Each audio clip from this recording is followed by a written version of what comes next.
Charlotte Bennet did not cry when the first man laughed. She did not cry when the second one turned away. She stood on that train platform with her trunk, her trembling hands, and 24 years of being told she was too much, too wide, too soft, too plain for any decent man to want, and she lifted her chin so high it hurt. Then a scarred blacksmith nobody in this town would touch stepped through that crowd, took off his hat, and said her name like it mattered. Bah. If this story already has your heart, subscribe to this channel, follow every part until the end, and drop a comment telling me what city you're watching from. I want to see how far this story travels. The summer of 1879 arrived in Grover's Hollow, Montana territory, the way trouble usually did, hot, dry, and without much warning. By the time the 10 o'clock train from Missouri pulled into the station, half the town had already gathered on the platform. Not because they had somewhere to be. Not because they were expecting cargo or letters or a long-lost relative. They were there because word had spread the night before, passed from mouth to mouth across the supper tables and saloon counters of Grover's Hollow, and that word was this: Gideon Cross was getting a wife. Gideon Cross, the scarred blacksmith who worked the forge at the edge of Birch Street, the one whose left side had been burned so badly in a foundry fire 11 years ago that children sometimes crossed to the other side of the road when they saw him coming. The one who never attended church socials or harvest dances.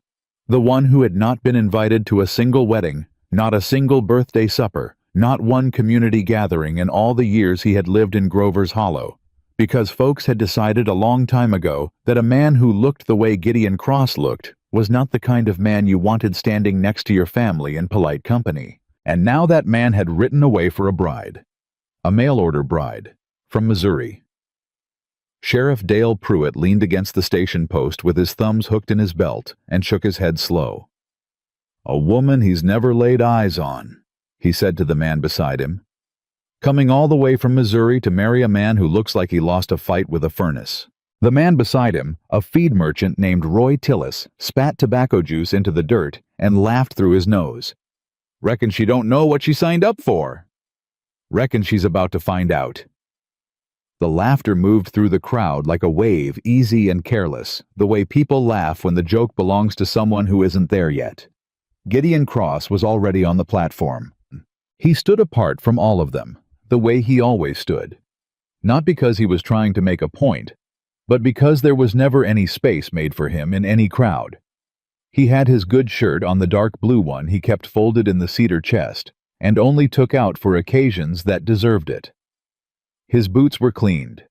His hat was in his hands, turning slow between his fingers, and the burned side of his face caught the morning light and held it in a way that made several women in the crowd look somewhere else. He was 36 years old, and he had not asked anyone in this town for a single thing in 11 years. He had done his work. He had kept to himself. He had shod their horses, and mended their wagon wheels, and fixed their plow blades, and handed over good honest labor for fair pay. And he had done it all without complaining about the way they looked at him, or the things their children said when they thought he couldn't hear. He was done waiting for this town to decide he was worth something. So he had written a letter. And a woman named Charlotte Bennet had written back. 3 letters, then 5, then 12. Over 4 months the letters had come careful at first, then warmer, then something he could only describe as honest in a way that made his chest ache when he read them. Because in 4 months of paper and ink, Charlotte Bennet had said more true things to him than anyone in Grover's Hollow had said in 11 years. She knew about the scars. He had told her in the second letter plain and without apology, because he would not have a woman arrive at this station and feel deceived. She had written back, "I have carried things on the outside that people judged before they ever asked what was inside. I reckon we might understand each other better than most." He had read that sentence so many times the paper had gone soft at the fold. The train whistle screamed. Steam rolled across the platform, and the crowd pressed forward. And Gideon Cross stood where he was, and turned his hat in his hands and breathed. The passenger car door opened. A conductor stepped out first, then an older woman in gray, then a man in a traveling coat, and then Charlotte. She appeared in the doorway of that train car, and the whole platform seemed to pull one long breath and hold it. She was young, 24 as she had written. Her hair was a warm chestnut brown, pinned up, but coming loose from the journey in soft pieces that framed a face that was, and Gideon saw this immediately before anything else genuinely lovely. A kind face. A face that had been working very hard in the last 30 seconds to hold itself steady. She was also undeniably a large woman. Full through the shoulders and hips, soft in the way that corsets and petticoats emphasized, rather than hid wearing a green traveling dress that had been pressed carefully for the occasion. She carried a small bag in both hands, and she stood in that doorway for just one moment, just one taking in the crowd below her, the platform, the faces. She was looking for him. He could see it, and he could also see the exact moment she registered the laughter. It started at the back of the crowd. A low sound, half surprised, half delighted in the vicious way that cruelty can be delightful to people who aren't on the receiving end of it. Then Roy Tillis's voice carrying clear over the steam and the noise of the cooling engine. "Lord Almighty, Cross didn't order a bride. He ordered two." The laughter broke open. It was not quiet laughter. It was not the kind of thing that could be mistaken for something else. It came from men and women, both, some of them covering their mouths with their hands, as if that made it more refined, some of them not bothering to cover anything at all. A group of younger women near the station wall whispered to each other behind their gloves, and their eyes were bright with something mean. Charlotte Bennett stood in that doorway, and she did not move. Gideon Cross watched her face. He watched her jaw set. He watched her throat move. He watched her grip tighten on the handle of her bag until her knuckles went pale. And he knew with absolute certainty, in the way you know things about a person, when you have read their letters with real attention, that she had heard this kind of thing before, that it was not new, that it had happened in Missouri, and in every town before Missouri, and probably in her own home, and she had learned to stand very still in the middle of it, the way you learn to stand very still in a wind that's trying to knock you down. Her chin came up. Just barely. Just enough. And Gideon Cross put his hat on his head, stepped through the crowd without asking anyone's permission, and walked to the foot of that train car. Steps. He looked up at her. She looked down at him, her eyes dark brown, direct and red at the rims, in a way that told him she had been crying somewhere between St. Louis and here, and had finished by the time the train crossed into Montana, went to the burned side of his face, and stayed there for one honest second. Not with horror, not with the flinching recoil he had grown accustomed to, with recognition. "Miss Bennett," Gideon said, and he took off his hat again because that was the right thing to do. "I'm Gideon Cross. I'm sorry the welcome isn't better than this." Charlotte descended the steps. She was careful about it. The steps were narrow and her skirts were full, and he offered his hand at the bottom without thinking, and she took it, and her grip was warm and firm, and she did not let go immediately the way people did when they touched him by accident. She stood on the platform beside him, and looked at the crowd, and then looked at him. "Are they always this welcoming?" she asked. Her voice was low and even, and there was something dry in it that he had not expected and liked immediately. "No," he said. "Usually they just ignore me. This is a special occasion." She looked at Roy Tillis, who was still grinning, and her expression did not change. "I've had worse welcomes." "I believe that." He offered his arm. She took it, and he walked her off that platform, through the middle of that crowd, and he did not hurry, and he did not apologize, and he did not look at a single person who was laughing, because Charlotte Bennett had come 400 miles to stand beside him, and he was not going to let her walk through 1 inch of this town with her head down. The wagon ride out to the Forge House took 40 minutes on a good road, and the road that afternoon was only middling, so it took closer to 55, and they spent most of it in a silence that was not uncomfortable. Charlotte sat with her bag on her lap and watched the Montana landscape spread out around her, and Gideon drove and let her look. He had questions. He imagined she had questions. But there was a particular kind of quiet that descends on two people who have already said a great deal on paper, and are now figuring out what to do with each other in 3 dimensions. And he recognized it, and he let it be. She spoke first. "Your letters were honest," she said. "I tried." "Most men aren't." She paused. "Most men write what they think a woman wants to read. I figured if I was going to ask a woman to come this far, the least I could do was tell her the truth about what she was coming to." Charlotte turned to look at him. Not quickly, not sideways the way people usually looked at the burned side of his face when they thought he wouldn't notice, straight on, full and unhurried. "Does it hurt still?" she asked. "The burns." It was a direct question. He respected direct questions. "Not the way it did," he said. "Cold weather tightens it some. Fire gets close and it pulls. But no, not the same." She nodded like she had filed that information in the correct place. "In your 4th letter you said the town never fully accepted you after the accident." "That's accurate." "And before?" He was quiet for a moment. "Before I was nobody much to them either. But they were polite about it." Charlotte made a small sound that might have been a laugh. "Politeness is a very particular kind of cruelty," she said. "It lets people believe they're being kind when they're only being distant." Gideon looked at her. She was staring at the road ahead, her jaw still set from the platform, but her shoulders had come down an inch from where they'd been when she first stepped off that train. "You said something like that in your 8th letter," he said. "I know." A beat.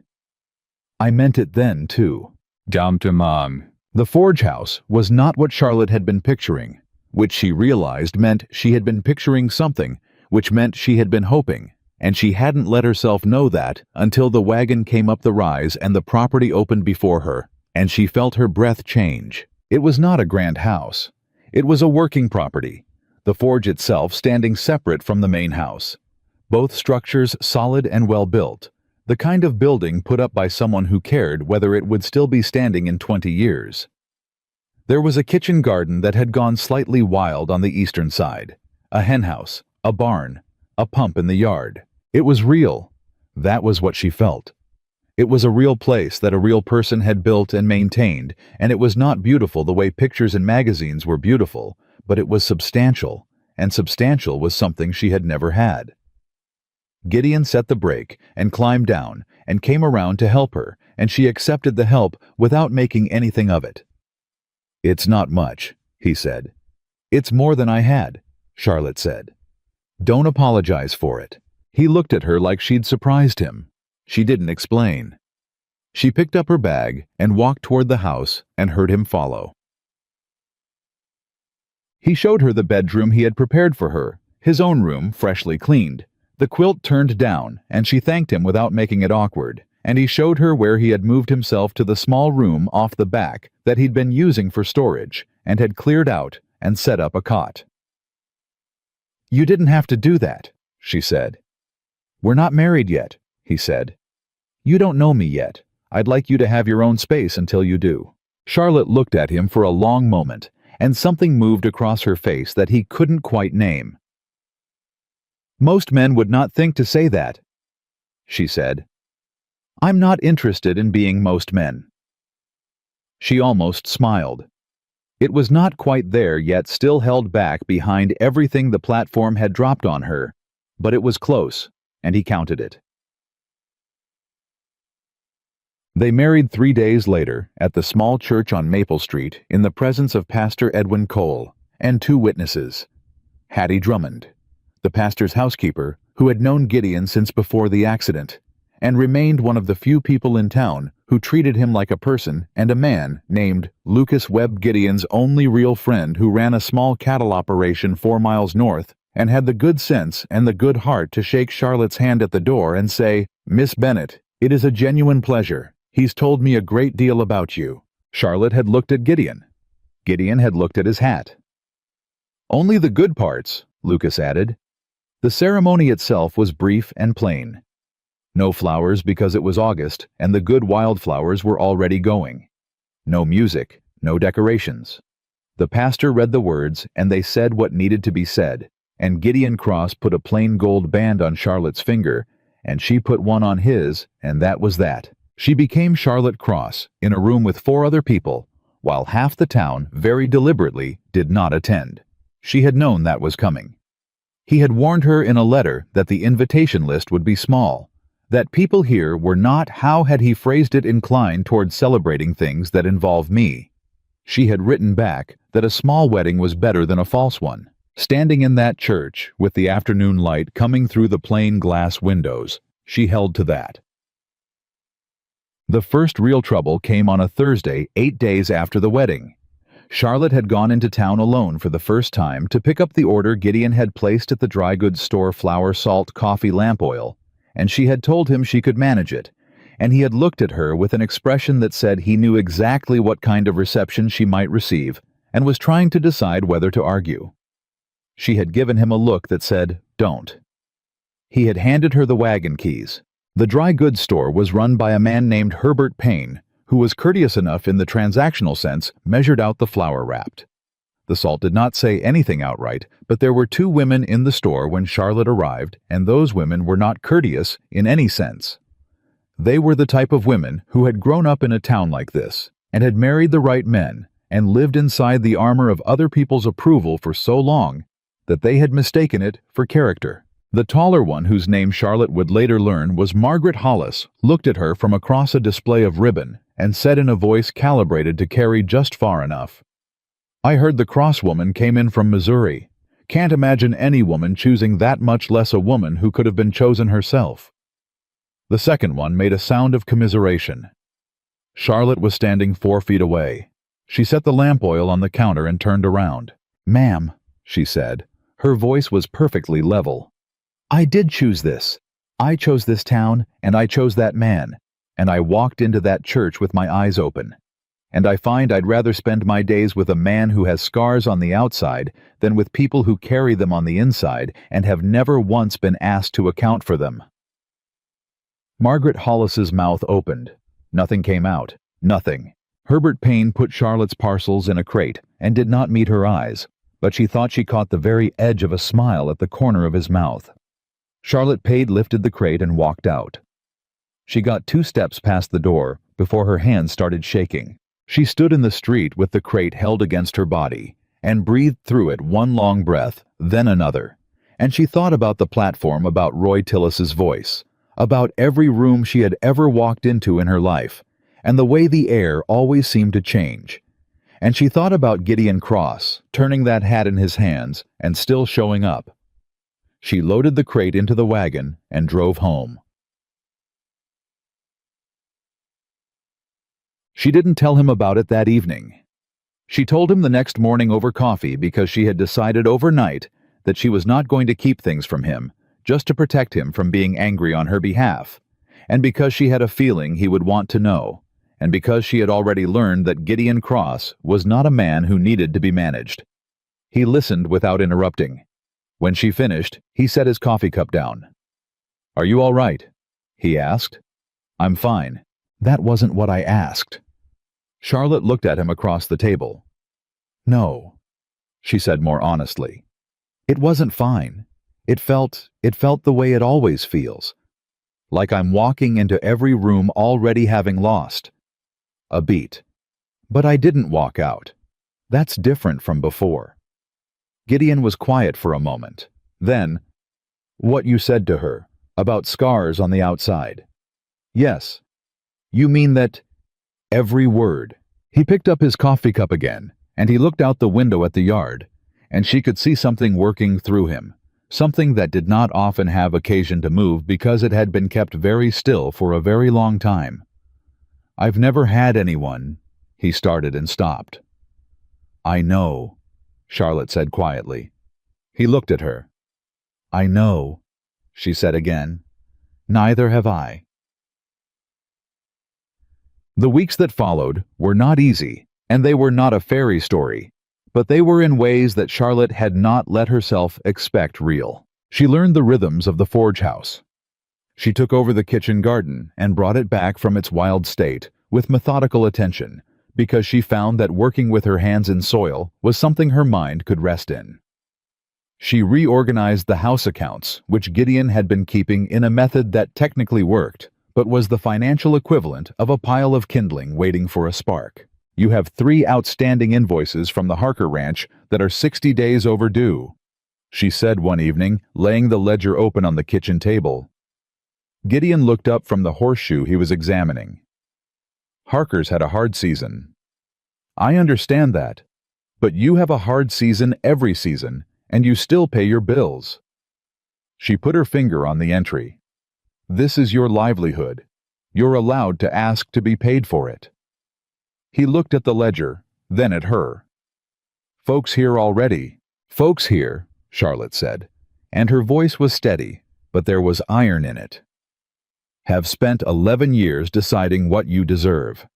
I would appreciate it if you would stop helping them. Gideon Cross stared at her. She stared back. He pulled the ledger toward him and looked at the 3 entries. I'll send a note to Harker in the morning, he said.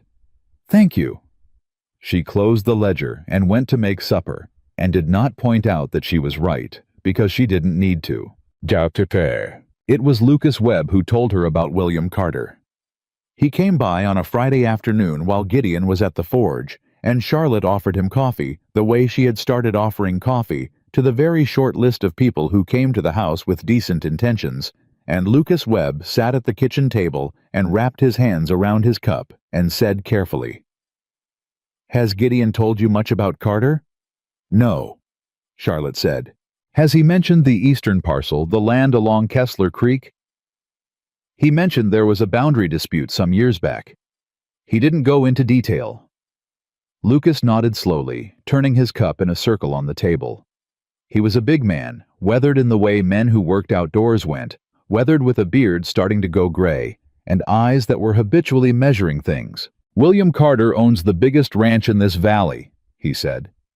He came in about 7 years ago, and he's been buying up land ever since, some willing, some less so. He's been after Gideon's parcel for 4 years.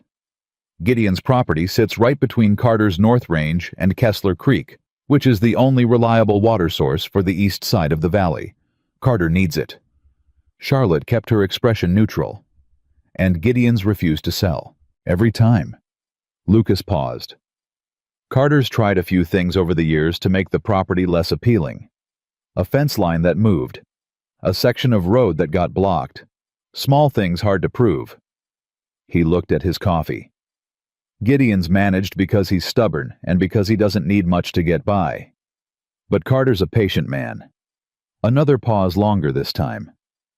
And I reckon Carter's decided that Gideon having a wife changes the calculation. How so? Makes it look more like a real homestead. Harder to push out. Lucas met her eyes. But it also means there's more for Gideon to lose now. Charlotte sat with that for a moment.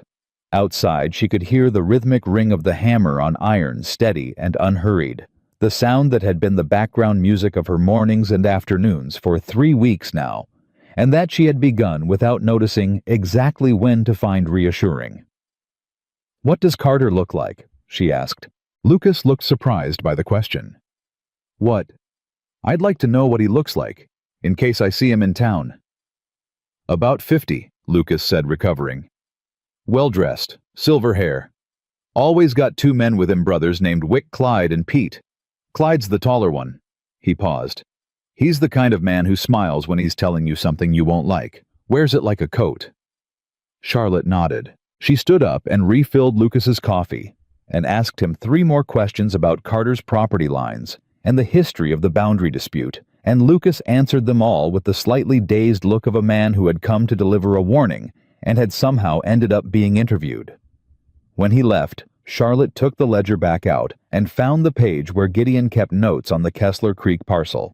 She read it twice. Then she sat back in her chair and stared at the ceiling and thought very carefully, because she had learned a long time ago that when trouble was coming, the worst thing you could do was wait for it to arrive. She was going to tell Gideon that evening. She had planned to have been arranging the words in her head while she made supper, while she set the table, while she heard his boots on the porch steps and the door open and close. But Gideon came in from the forge with his jaw set in a particular way, She had started learning to read, and he washed his hands and sat down at the table and looked at his plate for a moment before he said, "Carter was at the smithy today." Charlotte set down the serving spoon. "He came himself, with the Wick brothers." Gideon reached for his fork and then set it down again, which told her more than the words did. "He was very pleasant about it. Told me congratulations on the marriage. Said a family man needs stability. Said his offer on the Kessler parcel still stands, and now that I had a wife to think about, he hoped I'd reconsider." "And what did you say?" "I told him I was busy and he was welcome to leave." "And what did he say?" Gideon looked up from his plate. "He said he hoped I understood that the valley can be a hard place for a man who makes the wrong decisions." And then he smiled and left. Charlotte sat down in her chair. "Lucas Webb came by today," she said. Gideon looked at her. "He told you." "He told me enough." She folded her hands on the table. "Gideon, I need you to tell me everything.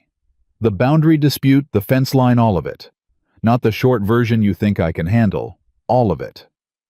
He looked at her for a long time, and then he began to talk. They sat at that table while the supper went cold and the lamp burned lower, and Gideon Cross told his wife the full history of what William Carter had been doing to him for 4 years. And Charlotte listened to every word, without interrupting, and by the time he finished, the night had come full dark outside the window. "He thinks you're isolated," Charlotte said. "I am isolated." "No." She shook her head. "You were. That was before." She looked at him across the table. "I have spent my entire life being told I have no value. I have been underestimated in every room I have ever walked into. And I am telling you right now, that is a weapon if you know how to use it." Gideon Cross looked at his wife. She looked back at him. "Nobody in this valley," Charlotte said quietly, "is expecting anything from me, and I intend to use that." Outside, the Montana night was warm and still, and somewhere in the distance a coyote called once and fell silent, and the lamp flame bent slightly in some current. Neither of them could feel. And in the forge house at the edge of Grover's Hollow, something shifted between two people who had both spent their whole lives learning to survive alone. Something that felt for the first time in longer than either of them could remember, like it might be the beginning of something else entirely. Charlotte did not sleep well that night. She lay in the room that Gideon had given her and stared at the ceiling and turned everything over in her mind, the way she turned dough methodically with pressure, looking for the places that hadn't been worked through yet. William Carter, the Kessler Creek parcel, the smile Lucas Webb had described, the particular kind of man who delivered threats in a pleasant voice and then walked away clean. She had known men like that, not in Montana. But men like that existed everywhere. There was something worth taking, and someone too alone to defend it properly. The difference now was that Gideon Cross was no longer alone. She got up before dawn and built the fire in the kitchen stove and had coffee ready by the time she heard him moving in the back room. He came out already dressed, the way men who work physical trades always seemed to come out fully committed to the day before the day had properly started, and he stopped in the kitchen doorway when he saw her at the table with the ledger open and the lamp lit. "You were up early," he said. "I was up late," Charlotte said. "Sit down." He sat. She turned the ledger around so he could see the page she'd been working on. She had recopied the notes on the Kessler parcel in her own handwriting, added dates, added the details he had given her the night before, arranged everything in a sequence that told the story of Carter's 4-year campaign more clearly than Gideon's memory had not, because his memory was poor, but because when you're inside a thing, you stop being able to see its shape. "This is what he's done," Charlotte said. "In order. The fence line moved in the spring of '76. The road blockage that fall. The water rights claim he filed, and then withdrew in '77. He withdrew it because he knew it wouldn't hold, but filing it cost you 2 months and a lawyer." She put her finger on the page. "He's not trying to win legally. He's trying to exhaust you." Gideon looked at the page for a long time. "I know that," he said. "I know you know it, but there's a difference between knowing it and being able to see the whole pattern laid out." She sat back. "He's escalating. Coming to the forge himself, that's new. That means something changed." "Us," Gideon said. Us. Charlotte agreed. He's reassessing. He thought he had more time to wear you down quietly, and now there's a variable he didn't plan for. Gideon looked up from the ledger. I'm an unknown quantity, Charlotte said simply. He doesn't know what I am yet. That's an advantage, and it won't last long, so we need to use it before he figures out what he's dealing with. Gideon Cross was quiet for a moment. He picked up his coffee cup, and he looked at her across the rim of it, with an expression she had started learning to recognize. It was the expression he wore when something surprised him, and he hadn't yet decided what to do with the surprise. What are you proposing? He said. The Harker invoices first, Charlotte said. 60 days overdue means they're not the only ones. I want to go through every outstanding account and get current. If Carter's strategy is to isolate you, the first defense is relationships. People who owe you money have a reason to be in your corner. Collecting debts doesn't make friends. Forgiving debts doesn't either, it just makes you useful without making you valued. She folded her hands. I'm not suggesting you be harsh about it. I'm suggesting you remind people you exist, that you have a business, that you have a family. She paused. That you're not going anywhere. Gideon set down his cup. All right, he said. Second, I want to meet Reverend Cole again. Properly. Sunday service. His expression shifted. Church, Charlotte confirmed. You haven't attended in how long? 7 years. Then it's time. She held up a hand before he could respond. I'm not asking you to perform anything. I'm asking you to walk in the front door of that building with your wife on your arm and sit in a pew and let people see that you are a man with a home and a family and a place in this community, whether they've decided to acknowledge it or not. Gideon Cross looked out the window at the yard at the forge, standing in the early morning half dark, and she could see him working through it, the long habit of absence, the years of making himself small enough that people couldn't use his presence as an excuse to be cruel. The practiced invisibility of a man who had learned that the safest way to live in a town that didn't want you was to take up as little space as possible. They'll stare, he said. Let them, Charlotte said. We'll stare back. Something moved across his face, something that had been very still for a very long time. You're not afraid of any of them, he said. Charlotte was quiet for a moment. I'm afraid of all of them, she said honestly. I have been afraid of people who look at me the way this town looks at you and at me every single day of my life. Fear doesn't go away just because you decide to act anyway. She met his eyes. But I am done letting it make my decisions. Gideon Cross looked at his wife across the kitchen table in the thin early light, and he nodded once, slowly, the way a man nods when he's made a decision that costs him something. Sunday, he said. Sunday, Charlotte said. She refilled his coffee, and they sat together in a quiet that was not empty. It was the quiet of two people who have just drawn the same line and both know it. Sunday came the way significant things often do too soon and exactly on time. They rode into town together in the wagon, Charlotte, in her best dress, the deep burgundy one she'd kept folded at the bottom of her trunk for an occasion that warranted it.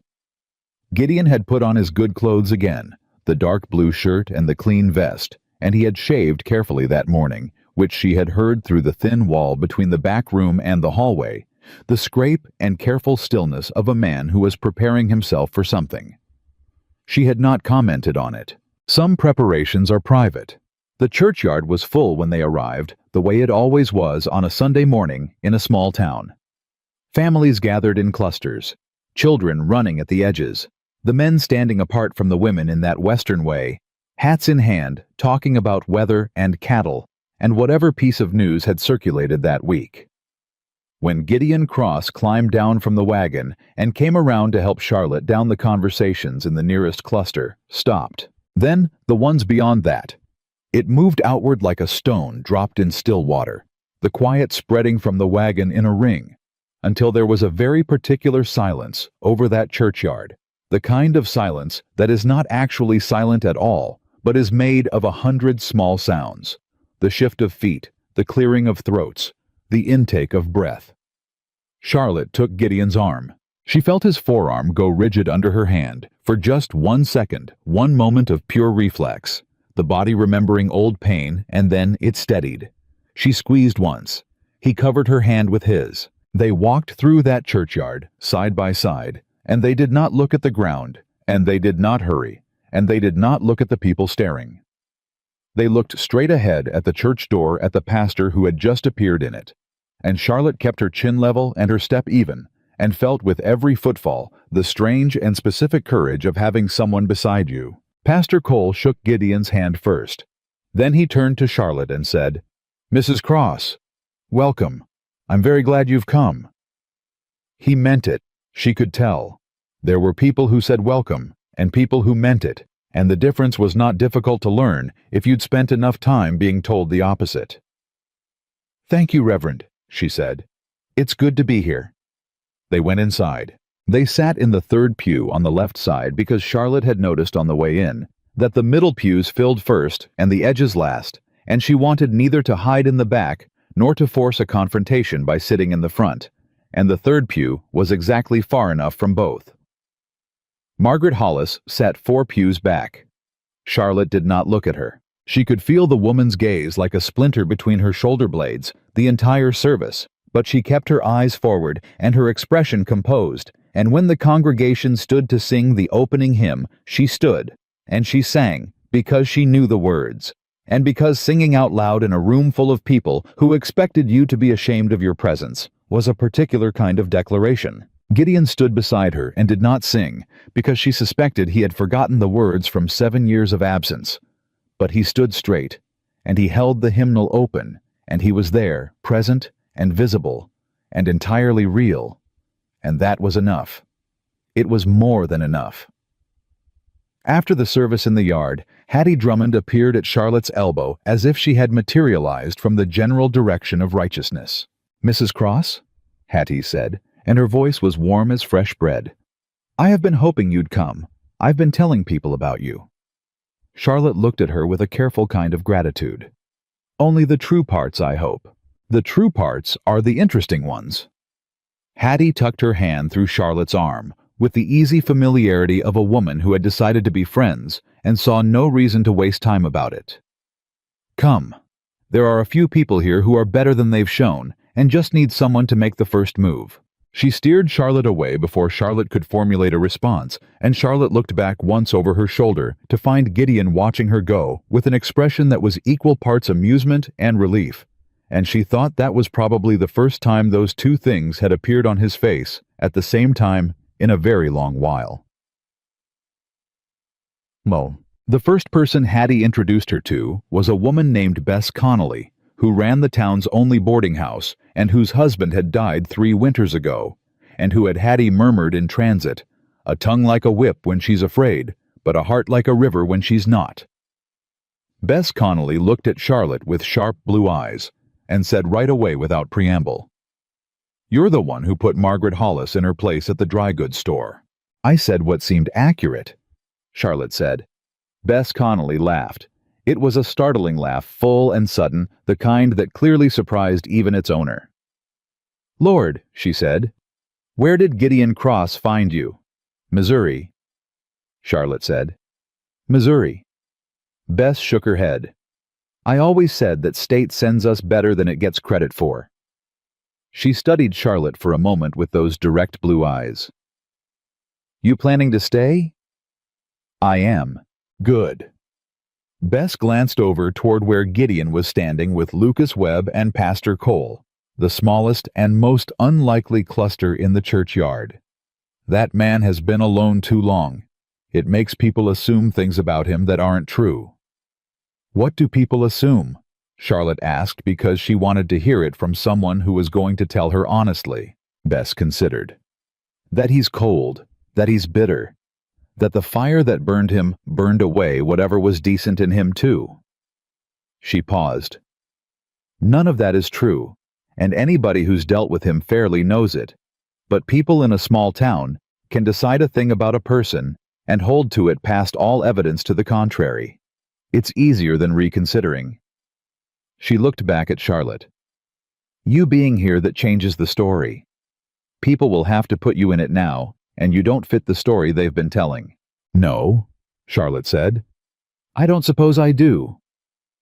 "Carter won't like that," Bess said, and her voice dropped just slightly on the name. Charlotte looked at her steadily. "You know Carter." "Everybody knows Carter." Bess's expression was something between wariness and disdain. "He bought the Tilson parcel last year. The Tilsons didn't want to sell. 3 months after Carter made his first offer, their north fence burned in a fire that the county said was an accident." She paused. "It wasn't an accident." Charlotte kept her face very still. "Mrs. Connolly," she said, "would you be willing to have coffee with me this week at the Forge House?" Bess studied her. "Tuesday," she said. "Tuesday." Charlotte agreed.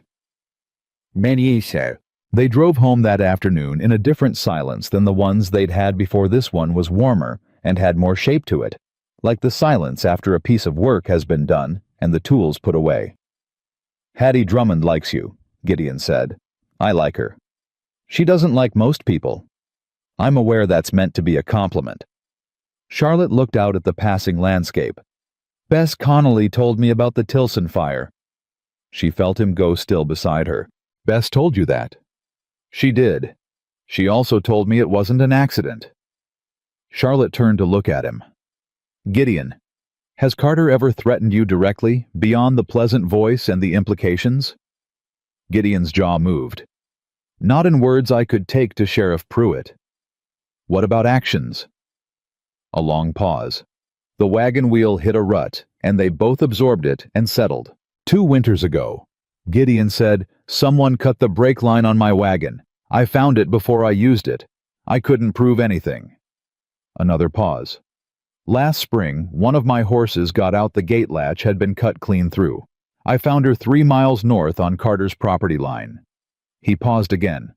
"Carter's men were very helpful about returning her." Charlotte breathed out slowly through her nose. "And you've said nothing to anyone." "Who would I say it to, Pruitt?" He said the sheriff's name with a flatness that told her everything she needed to know about Sheriff Dale Pruitt's relationship with William Carter. "Not Pruitt," Charlotte said. "But there are other channels." She was quiet for a moment, assembling pieces. "In your letters you mentioned you'd done work for Judge Harmond." Gideon looked at her sideways. 2 years back. Fixed the ironwork on his courtroom doors. Why? Because a man who owes you for honest work and who sits above the law in this county is worth knowing better. She folded her hands in her lap. "Is he a fair man?" "As far as I can tell." "Then I think you should return his third best horseshoe and do the job right," Charlotte said. Gideon frowned. "I beg your pardon. The horseshoe you fitted on his bay gelding last month. It's marginally uneven. I noticed it when he rode past on Wednesday." She said it entirely matter-of-factly. "Go fix it. Don't charge him. Tell him it's been bothering you, and you can't let a job sit wrong." Gideon stared at her. "That is the single most indirect approach to anything I have ever heard." "It's not indirect," Charlotte said. "It's honest. It's also an introduction. It's a reminder that you're a man who takes his work seriously, which is a reminder that you exist and are worth knowing, which is the foundation of every useful relationship." She met his eyes. "And it is entirely true the shoe is uneven. I would not suggest you use a falsehood." A very long pause. "How do you know what an uneven horseshoe looks like?" Gideon asked. "My father kept horses," Charlotte said. "We couldn't always afford a blacksmith." Gideon Cross looked at his wife for a long moment. "Missouri," he said. "Missouri," she confirmed. He shook his head, and something that was almost a laugh moved through him. She had heard versions of that sound before, the reluctant kind, the kind that escapes. Before a person remembers, they were holding it back, and they drove the rest of the way home in that warmer silence, and it was good. October. Tuesday came, and Bess Connolly arrived at the Forge House at 9 in the morning, which was exactly the time she had said she'd come, which told Charlotte something about her. Charlotte had made coffee and a pan of cornbread, and she put both on the table and poured, and they sat across from each other like 2 women who had been sizing each other up at distance and had decided it was more efficient to do it at close range. Your husband went to see Judge Harmon yesterday, Bess said. Charlotte raised her eyebrows very slightly. The judge told someone who told someone, Bess said, waving a hand. Small town. What did he say about it? That Gideon Cross is the most meticulous craftsman in the county and has been performing work here for 12 years and deserves more credit than he gets. Bess broke off a piece of cornbread, which is exactly what Gideon wanted him thinking. Gideon made a professional call about a horseshoe, Charlotte said evenly. Bess looked at her over the top of her coffee cup. Mrs. Cross. Yes. I'm going to be very plain with you because I think that's what you prefer. It is. Carter has been after this property for 4 years, Bess said. He has driven out 3 other families in this valley, the Tilsons, the Garvey widow, and a young homesteader named Paul Ketch, who left last fall with nothing but what he could carry. In each case, Carter moved carefully, moved patiently, and kept his hands clean enough that nobody could prove a thing. She set her cup down. Gideon has lasted longer than any of them because he doesn't have dependencies, no family, no debt. He couldn't cover, no relationships Carter could threaten or manipulate. She looked at Charlotte steadily. You understand what I'm telling you. Charlotte looked back at her without blinking. You're telling me I'm a liability, Charlotte said. I'm telling you Carter will see you as one, Bess said. The question is whether you're going to be a liability or a weapon. Charlotte picked up her coffee cup. That, she said, is entirely up to him. Bess Connolly looked at her for a long assessing moment. Then she said, I'm going to tell you something I've told no one else in this valley. Charlotte waited. Paul Ketch, the young homesteader who left last fall. Before he left, he came to me. He'd kept records. Bess's voice had gone quieter and more careful the way voices go when the information they're carrying is fragile. Documents, dates, incidents, descriptions.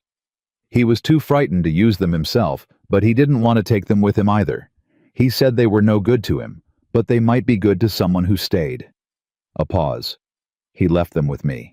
Charlotte set her cup down very slowly. Bess, she said. I know, Bess said. I've been sitting on them for 8 months wondering what to do with them because taking them to Pruitt is the same as handing them to Carter, and I didn't know who else in this county was both willing and capable of doing something with them. She looked at Charlotte. Until now. The kitchen was very quiet. Outside they could hear the distant ring of the hammer in the forge, steady, methodical, the sound of a man who had spent 11 years building things alone. Show me, Charlotte said. Bess reached into the bag she'd brought and drew out a cloth-wrapped packet and set it on the table between them, and Charlotte unwrapped it carefully, the way you unwrap something that has been kept safe for a reason, and spread the papers out in front of her and began to read. She was still reading when Gideon came in from the forge at noon. He stopped in the kitchen doorway. Bess Connolly at his table, his wife with papers spread from one end to the other, her finger moving along lines. Her expression, the particular one he had started to recognize as her most dangerous, the one that was perfectly composed on the surface with something absolutely immovable running underneath. Gideon, Charlotte said without looking up. Come and sit down. He came and sat down. What is all this? He said. This, Charlotte said, setting her hand flat on the papers, is William Carter's last 4 years. The things he did, and the dates he did them, and the witnesses who saw them, and were too frightened to speak up alone. She looked up at her husband. Paul Ketch kept records. Gideon looked at the papers, then at Bess, then back at Charlotte. Where did... Bess kept them for him when he left, Charlotte said. Gideon, listen to me. She waited until his eyes came to hers. Carter has done this before. The fence, the road, the water rights claim he has a pattern, and there is documentation for it across multiple properties. This is not just your fight. Gideon was quiet for a long time. This could go to Judge Harmon, Charlotte said. Not Pruitt. Harmon. A man who already thinks well of you, who has reasons to deal fairly, who is not in Carter's pocket because Carter has never needed him in his pocket until now. Gideon looked at the papers. Charlotte, he said, If Carter knows we have these, he doesn't know yet, Charlotte said. But yes, when he finds out, he will move faster and he will not be pleasant about it. She held his gaze. That is the risk. I need you to understand that. I am not making this decision for you. Gideon Cross sat at his kitchen table with 4 years of evidence spread before him and his wife across the table and his friend's widow, because that was what Bess Connolly was. He realized a woman who had chosen to be in this kitchen today, watching him with the same careful attention. He looked at Charlotte's face. He thought about the platform, the train steps, her chin coming up, her grip on the handrail. He thought about 24 years of being told she had no value, and the way she had sat across from Margaret Hollis at the dry goods counter and said her piece and walked out shaking but walking. He thought about the letter she had written in response to his 4th letter, the one he had kept, where she said, "I reckon we might understand each other better than most." He gathered the papers into a neat stack. "I'll ride to Harmon's tomorrow morning," he said. Charlotte breathed out one slow, careful breath. "Good," she said. Bess Connolly stood up and straightened her jacket and picked up her bag. "I'll see myself out," she said. "And Mrs. Cross the cornbread was excellent." The door closed behind her. Gideon and Charlotte were alone in the kitchen with the papers between them and the sound of the afternoon settling around the house, and neither of them spoke for a moment, because there was a particular kind of quiet that follows a decision that cannot be undone, and both of them knew it, and neither of them wanted to spend it on words that weren't necessary. Then Gideon said quietly, "Carter's going to find out." "Yes," Charlotte said. "He's not going to take this quietly." "No," Charlotte said. "He won't." A long pause. "Are you scared?" Gideon asked. Charlotte looked at her husband across the table, at the burn scars he had carried for 11 years, at the steadiness in him that had somehow survived everything this town had put him through, at the hands that had built this house and this life, and that had offered themselves to her on a train platform without apology or condition. "Yes," she said. He nodded. "So am I," he said. He reached across the table and covered her hand with his, and she turned her palm up and held on. And outside the forge stood waiting in the afternoon light, and somewhere in the north range of the valley, a man named William Carter was sitting in his comfortable house, not yet knowing that everything had just changed. Gideon rode to Judge Harmon's property the next morning, before Charlotte had finished her first cup of coffee. She had not asked him to go early. She had not reminded him, had not set out his good shirt, had not done any of the small managing things that women in her position were expected to do to move men in the direction of their own best interests. She had simply trusted that he would go, because he had said he would, and she was learning that, when Gideon Cross said a thing, the thing happened. He was back by mid-morning. She heard the wagon in the yard, and was at the door before he reached the porch, and she read his face before he said a word. Not good news, not bad news, but the particular expression of a man who has just had a conversation that was more complicated than he expected. Harmon looked at the papers, Gideon said, coming inside and setting his hat on the hook by the door. And he was very careful about what he said. Gideon sat down at the table. He asked me 3 times where the documents came from. He asked me whether Paul Ketch was willing to come back and make a statement. He asked whether there were any other witnesses still in the valley who could corroborate. Charlotte sat down across from him. He's not dismissing it. No, but he's not moving on it quickly either. Gideon folded his hands on the table. He said, and I'm giving you his words, exactly that a man in Carter's position has considerable resources, and that any action taken against him would need to be airtight before it was taken at all, because a failed action would be worse than no action. That's true, Charlotte said. It's also a way of saying he's being careful about which side of this he stands on. Also true. Charlotte was quiet for a moment. Did he give you anything? Gideon looked at her. He said to keep the documents safe. He said he'd be in contact, and then he shook my hand and walked me to the door and said... He paused, something working in his jaw. He said, "Give my regards to your wife. I've heard she's a woman of considerable sense." Charlotte raised an eyebrow. Word travels, Gideon said. It does in small towns, Charlotte said. She was already thinking past the conversation, turning it in her hands. He's not going to move until he has more. That means we need more. Ketch is in Wyoming. I know, but Ketch isn't the only one who saw things. She looked at Gideon steadily. You said 2 winters ago someone cut your brake line. Did anyone else know about it? Lucas was there when I found it. And the horse, the gate with the cut latch. Was there anyone else who saw that? Gideon thought. Herbert Payne at the dry goods store. He was making a delivery that afternoon. He saw the gate, saw me looking at it. A pause. He didn't say anything. He doesn't have to have said anything then, Charlotte said. He just has to be willing to say something now. She stood up and refilled both their cups and set his in front of him and remained standing because she thought better on her feet. Herbert Payne was decent enough to me at the store. He didn't join in with Margaret Hollis, and he didn't disagree with her publicly, but he was courteous. She looked at Gideon. Is he a Carter man? Gideon considered this carefully, the way he considered most things, not quickly, but with the thoroughness of someone who had learned that the first answer was not always the right one. I don't think he's Carter's man, he said slowly. I think he's a man who's afraid of Carter. That's different. Very different, Charlotte agreed. A man who's afraid of something can be shown that the thing he's more afraid of is doing nothing while someone else takes the fall for it. Gideon looked up at her. I'm going to town this afternoon, Charlotte said. Charlotte. I'm going to the dry goods store, she said, and her voice was even and unhurried.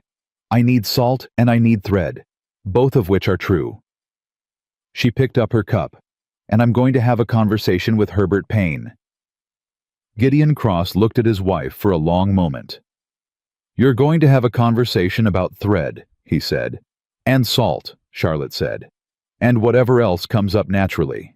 Dat Pumak. Herbert Payne was a small man with careful eyes and the slightly stooped posture of someone who had spent a long time trying not to take up too much space, a quality Charlotte recognized immediately, and found both useful and sad. He was behind his counter when she came in. 2 other customers were at the back of the store. Charlotte browsed for a reasonable amount of time, made her selections, brought them to the counter, and while Herbert was writing up the ticket, she said conversationally, and without particular emphasis, Mr. Payne, my husband mentioned you were kind enough to be present when he found the cut latch on our gate last spring. Herbert Payne's pen stopped moving, just for a half-second, then it started again. I was making a delivery, he said carefully. I know, Charlotte said. He said you didn't say anything at the time, which I completely understand. These things are difficult. She counted out her money on the counter. I only mention it because we've recently become aware of some documentation, some records that were kept regarding certain incidents in this valley over the past several years. And your name came up in connection with what you saw that day. Herbert Payne set down his pen and looked at her. Mrs. Cross, he said, and his voice was low and had something in it that was equal parts warning and fear. I have a business in this town. I know that, Charlotte said. I have a home in this town. My husband has his livelihood in this town. Bess Connolly has a boarding house. The Harker family has a ranch. We all have things we're trying to protect. She picked up her parcel. I'm not asking you to do anything today. I'm simply letting you know that there are people who are working on this carefully and quietly, and that when the time comes, they would value knowing you're among those who saw what they saw. She paused. A man who comes forward with others is not the same as a man who stands alone. That's all I'm saying. Herbert Payne looked at her for a long moment. His jaw worked slightly. When the time comes, he said, how will I know? Charlotte looked at him steadily. You'll know, she said. She picked up her parcel and walked out. Yo. She was halfway back to the wagon when Clyde Wick stepped out from between 2 buildings and stopped in her path. She had never seen him before, but she knew immediately who he was. Lucas Webb's description had been exact.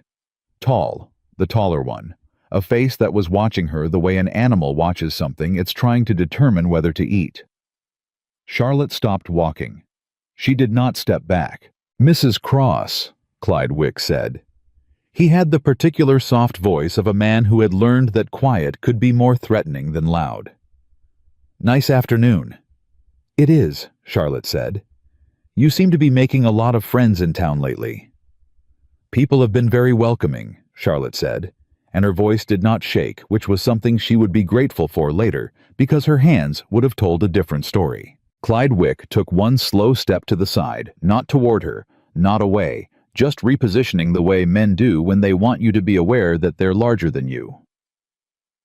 "Mr. Carter has a great deal of respect for your husband," he said. "For what he's built. The kind of life he's made." A pause. "Be ashamed to see it complicated." Charlotte held his gaze. "Mr. Wick," she said, "I was raised in Missouri. We know what complicated looks like. This is just Thursday." Clyde Wick looked at her for a long moment.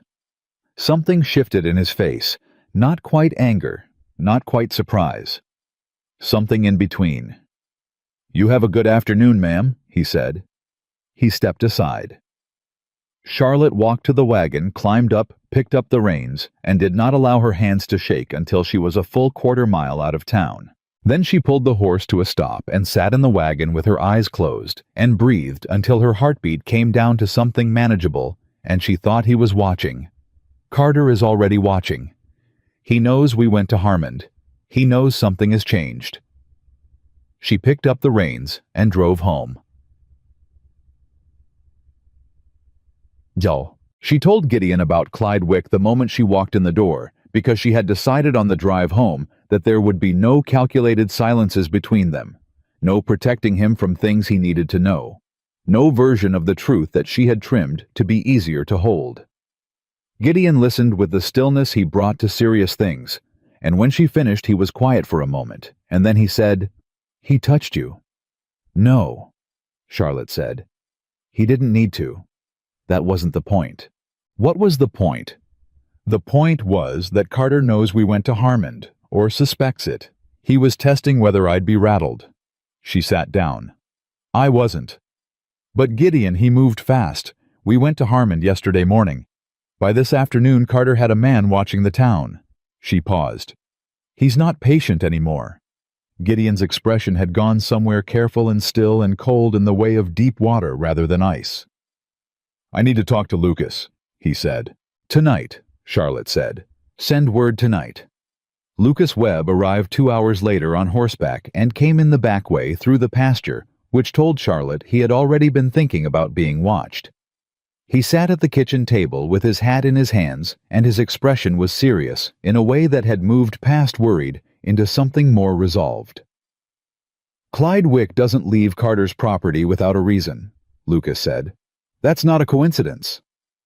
"I know," Charlotte said. "This means Carter's accelerating. He's done with waiting." Lucas looked at Gideon. "Last time he accelerated Tilson, 6 weeks from the time Carter started moving fast to the time the fence burned." 6 weeks, Gideon said. "The difference between then and now," Charlotte said, "is that the Tilsons were alone. We're not alone." She looked at both men. "Lucas, I need to ask you something directly, and I need an honest answer." "Ask it," Lucas said. "If this goes to a fight, not a legal fight, an actual physical threat to this property, how many people in this valley would stand with Gideon?" Lucas thought about it. Really thought, not the quick reassurance she might have gotten from a lesser man. 5, he said finally. "Maybe 7 if we have enough warning to get word out. The Harker brothers. Tom Gill, who runs the mill. Bess Connolly's nephew boy named Sam, who works at the livery." He paused. "Me. 5 to 7 against Carter's operation," Charlotte said. "Against whatever men Carter brings in," Lucas corrected. "His regular crew wouldn't do this kind of work. He uses outside men, hired hands nobody in the valley knows, so nobody can identify them after." He looked at Charlotte. "That's why Ketch couldn't prove anything. By the time the fire was set, the men who set it were 3 counties away." Charlotte absorbed this. "Then we can't wait for them to make the first move," she said. "If we wait, we end up trying to prove something after the damage is done, and we've seen how that goes." "What are you thinking?" Gideon said. She had been thinking all the way home. She had been thinking through supper and through the quiet while she waited for Lucas. She had been building it the way she built everything methodically from the foundation up. "We need Harmon to move before Carter does," she said, "which means we need to give Harmon something he can act on immediately. Not in a month. Now." She looked at the papers still sitting on the corner of the table. The catch documents are a foundation, but Harmon said he needed corroboration from people still in the valley. She looked at Lucas. The Harker brothers. Tom Gill. Would they make statements? "Maybe," Lucas said slowly, "if they understood what was at stake. Then I need to meet with them," Charlotte said. "Not through a letter, in person, before the end of this week." Lucas looked at Gideon. Gideon looked at Charlotte. "That's 5 separate meetings in less than 4 days," Gideon said. "Carter will notice." "Carter is already noticing," Charlotte said. "The question is whether we move first, or whether we spend the rest of our lives waiting for him to burn something." She met Gideon's eyes. "I will not spend my life waiting." Something crossed Gideon's face, something she hadn't seen there before in quite this way. Not the reluctant warmth she'd been cataloging, not the quiet steadiness, but something fiercer. Something that had been underneath all of it, and was only now finding its way to the surface. "Neither will I," he said. "Good." Charlotte stood up. "Lucas, can you ride to the Harker brothers tonight?" "I can. Tell them I'd like to call on them tomorrow.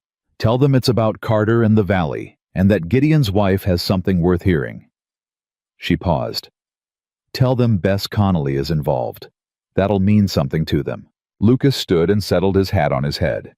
"You know Mrs. Cross," he said, and there was something in his voice that was not quite amusement and not quite admiration, but landed somewhere between the two. "When Gideon first told me he'd written away for a wife, I told him I hoped she'd be good company." "And," Charlotte said. "I considerably underestimated the category," Lucas said. He left through the back. The next 3 days moved fast, and she drove them. She called on the Harker brothers, James and Robert, both in their 40s, both solid, cautious men who had been ranching in the valley for 20 years and had lost a water access agreement to Carter 2 years back through a legal maneuver they'd never fully understood. They sat with her in their kitchen and listened, and when she laid out what she was building, James Harker put his coffee cup down and said, "You're asking us to put our names on paper. I'm asking you to tell the truth about what you saw and what happened to you," Charlotte said, "in writing, to a judge who has agreed to hear it." "Harmon," Robert Harker said. "Yes." The brothers looked at each other with the particular wordless communication of men who have worked together long enough that whole conversations happen in the silence. "Carter's going to find out," James said. "Yes," Charlotte said. "He probably already suspects something. But there is a difference between Carter suspecting that people are talking and Carter knowing that a judge has signed documents." She looked at both of them. Right now, Carter still believes he can move quietly and control this. Once Harmon has signed statements from multiple witnesses, that option closes. And Carter knows how to be patient and quiet, but he does not know how to fight in the open. That's where he's weakest. Robert Harker leaned forward. "How do you know that?" "Because he's never had to," Charlotte said. "Every family he's pushed out, he did it in the dark. The moment daylight hits what he's been doing, he has a problem." She paused. "I intend to turn on the lights." Another long look between the brothers. "Give us until tomorrow morning," James said. "I'll be here at 8, Charlotte said. Tom Gill at the mill was harder. He was a private man who had built his operation without help from anyone and had strong views about staying out of other people's business, and he told Charlotte as much when she arrived, standing in the doorway of his mill office with his arms crossed and his expression that of a man who had already decided the answer was no. Charlotte stood in that doorway in the mill dust and the late afternoon light, and she said, "Mr. Gill, I understand. I've spent my whole life minding my own business and keeping my head down and hoping that if I stayed quiet enough, people would leave me alone. She held his gaze. I'm here to tell you it doesn't work. They don't leave you alone. They just find a better angle. Tom Gill looked at her. Carter came to you last year, Charlotte said. It was not a question. She had done her math, and the mill's water access sat directly upstream from the Kessler Creek parcel, which meant Carter wanted it, and therefore had approached Gill at some point. Something moved in Gill's face. He made an offer, Gill said. What kind? The kind that sounds like an offer and feels like a warning. He unfolded his arms. I told him no. He was pleasant about it. He's always pleasant, Charlotte said, until he isn't. She stepped forward just slightly enough to be clear that she wasn't leaving. I need one thing from you, Mr. Gill. Not your name on a document right now. Just confirmation of the meeting. The date, what he said, how he said it. She paused. You can write it yourself. I'll carry it to Harmon sealed. He won't open it without you present. Tom Gill looked at her for a long, hard moment. You're a determined woman, he said. I'm a woman who is trying to make sure she still has a home in 6 weeks, Charlotte said. Determination is what that requires. Jill was quiet. Then, come inside. She was back at the Forge house by dark, both nights, and both nights Gideon was up when she arrived. Not because he'd been watching the door, but because he was a man who did not sleep easily, when the people he was responsible for were out in the world. And she had started to understand that was not control, but something closer to its opposite. The particular restlessness of a person who had learned that things you value can be taken and cannot make themselves stop knowing it. The second night she came home later than the first, and he met her at the door, and she was tired in the bone-deep way of someone who has spent 2 days expending a kind of energy that is harder than any physical labor. And he looked at her face and he said, Sit down. And she did. And he put supper in front of her that he'd kept warm, and she ate without talking, and he didn't ask questions. And that was, she realized, sitting in that kitchen with her tired hands wrapped around a warm plate, one of the most purely kind things anyone had ever done for her. The Harker brothers said yes, she said when she'd finished eating. Tom Gill wrote a statement. It's in my bag. Gideon sat down across from her. Herbert Payne sent a note to the Forge today, he said, while you were out. Charlotte looked up. He said he remembered the date of the gate incident, Gideon said. He said he'd written it down at the time because something about it had bothered him, and he hadn't known why. He reached into his shirt pocket and set a folded piece of paper on the table. He wrote down what he saw. Charlotte picked it up and unfolded it and read it. Then she set it down and looked at her husband. Gideon, she said. I know, he said. We have enough, she said. We have more than enough. I'll take it to Harmon in the morning. First light, Charlotte said. He nodded. They sat at the table together in the late quiet of the house, and the lamp burned between them. And outside, somewhere in the dark of the Montana night, the valley was doing whatever valleys do when the people in them are trying to hold on to what they've built, and neither of them said what both of them were thinking, that Carter was watching, and Carter was moving, and the morning felt very far away. Matlede. The morning arrived. Gideon was gone before Charlotte woke, which told her he had left before first light, as he'd said he would, and she dressed and built the fire, and stood in the kitchen with her coffee, and waited, because waiting was the thing the situation required, and she intended to do it without letting it become something she couldn't control. At 9:30 she heard a horse in the yard. It was not Gideon's horse. She knew the sound of Gideon's horse by now, the particular rhythm and weight of it, and this was different. She set her cup down and moved to the window. Clyde Wick, and his brother Pete behind him, and behind Pete, a third man she didn't recognize. Charlotte stood at the window for exactly 2 seconds. Then she moved. She went to the chest by the bedroom door, where Gideon kept the rifle, and she took it out, and she checked it, the way her father had shown her when she was 12. And they'd had trouble with coyotes, and she'd asked, and he'd said, knowing how is never a waste, and the rifle was loaded, and she stood back from the window where she could see the yard, and they could not easily see her. Clyde Wick dismounted. He knocked on the door. Mrs. Cross, he called. Mr. Carter would like a word. Charlotte did not answer. He just wants to talk, ma'am. Have a conversation, man to man. Well, a pause that was clearly meant to land a particular way, neighbor to neighbor. Charlotte breathed, measured and slow. She ran the calculation Gideon at Harmon's. Lucas, 4 miles north. The nearest neighbor otherwise a mile and a half. 3 men in the yard, one more than she'd seen before. Mr. Wick, she said through the door, her voice carrying clearly. My husband is not home. I will tell him Mr. Carter called. A pause. Maybe we could wait for him, Clyde Wick said. I don't think that's necessary, Charlotte said. I'll let him know you stopped by. Another pause. Longer. She could hear something low being said between the men outside. Not the words, but the tone, the particular murmur of a discussion in progress. Then Clyde Wick's voice again, and this time the pleasant coating was thinner. Mrs. Cross, Mr. Carter is a patient man, but patience has its limits. He's asked me to convey to Mr. Cross that this is the last conversation that happens quietly. You understand what I'm saying? Charlotte's grip on the rifle did not change. I understand perfectly, she said. Please tell Mr. Carter the same applies. A long silence. Then boots on the ground. Horses moving. She tracked the sounds until she was certain all 3 horses were out of the yard, and then she stood in the middle of the kitchen with the rifle in her hands, and she breathed in and out until the shaking in her hands stopped.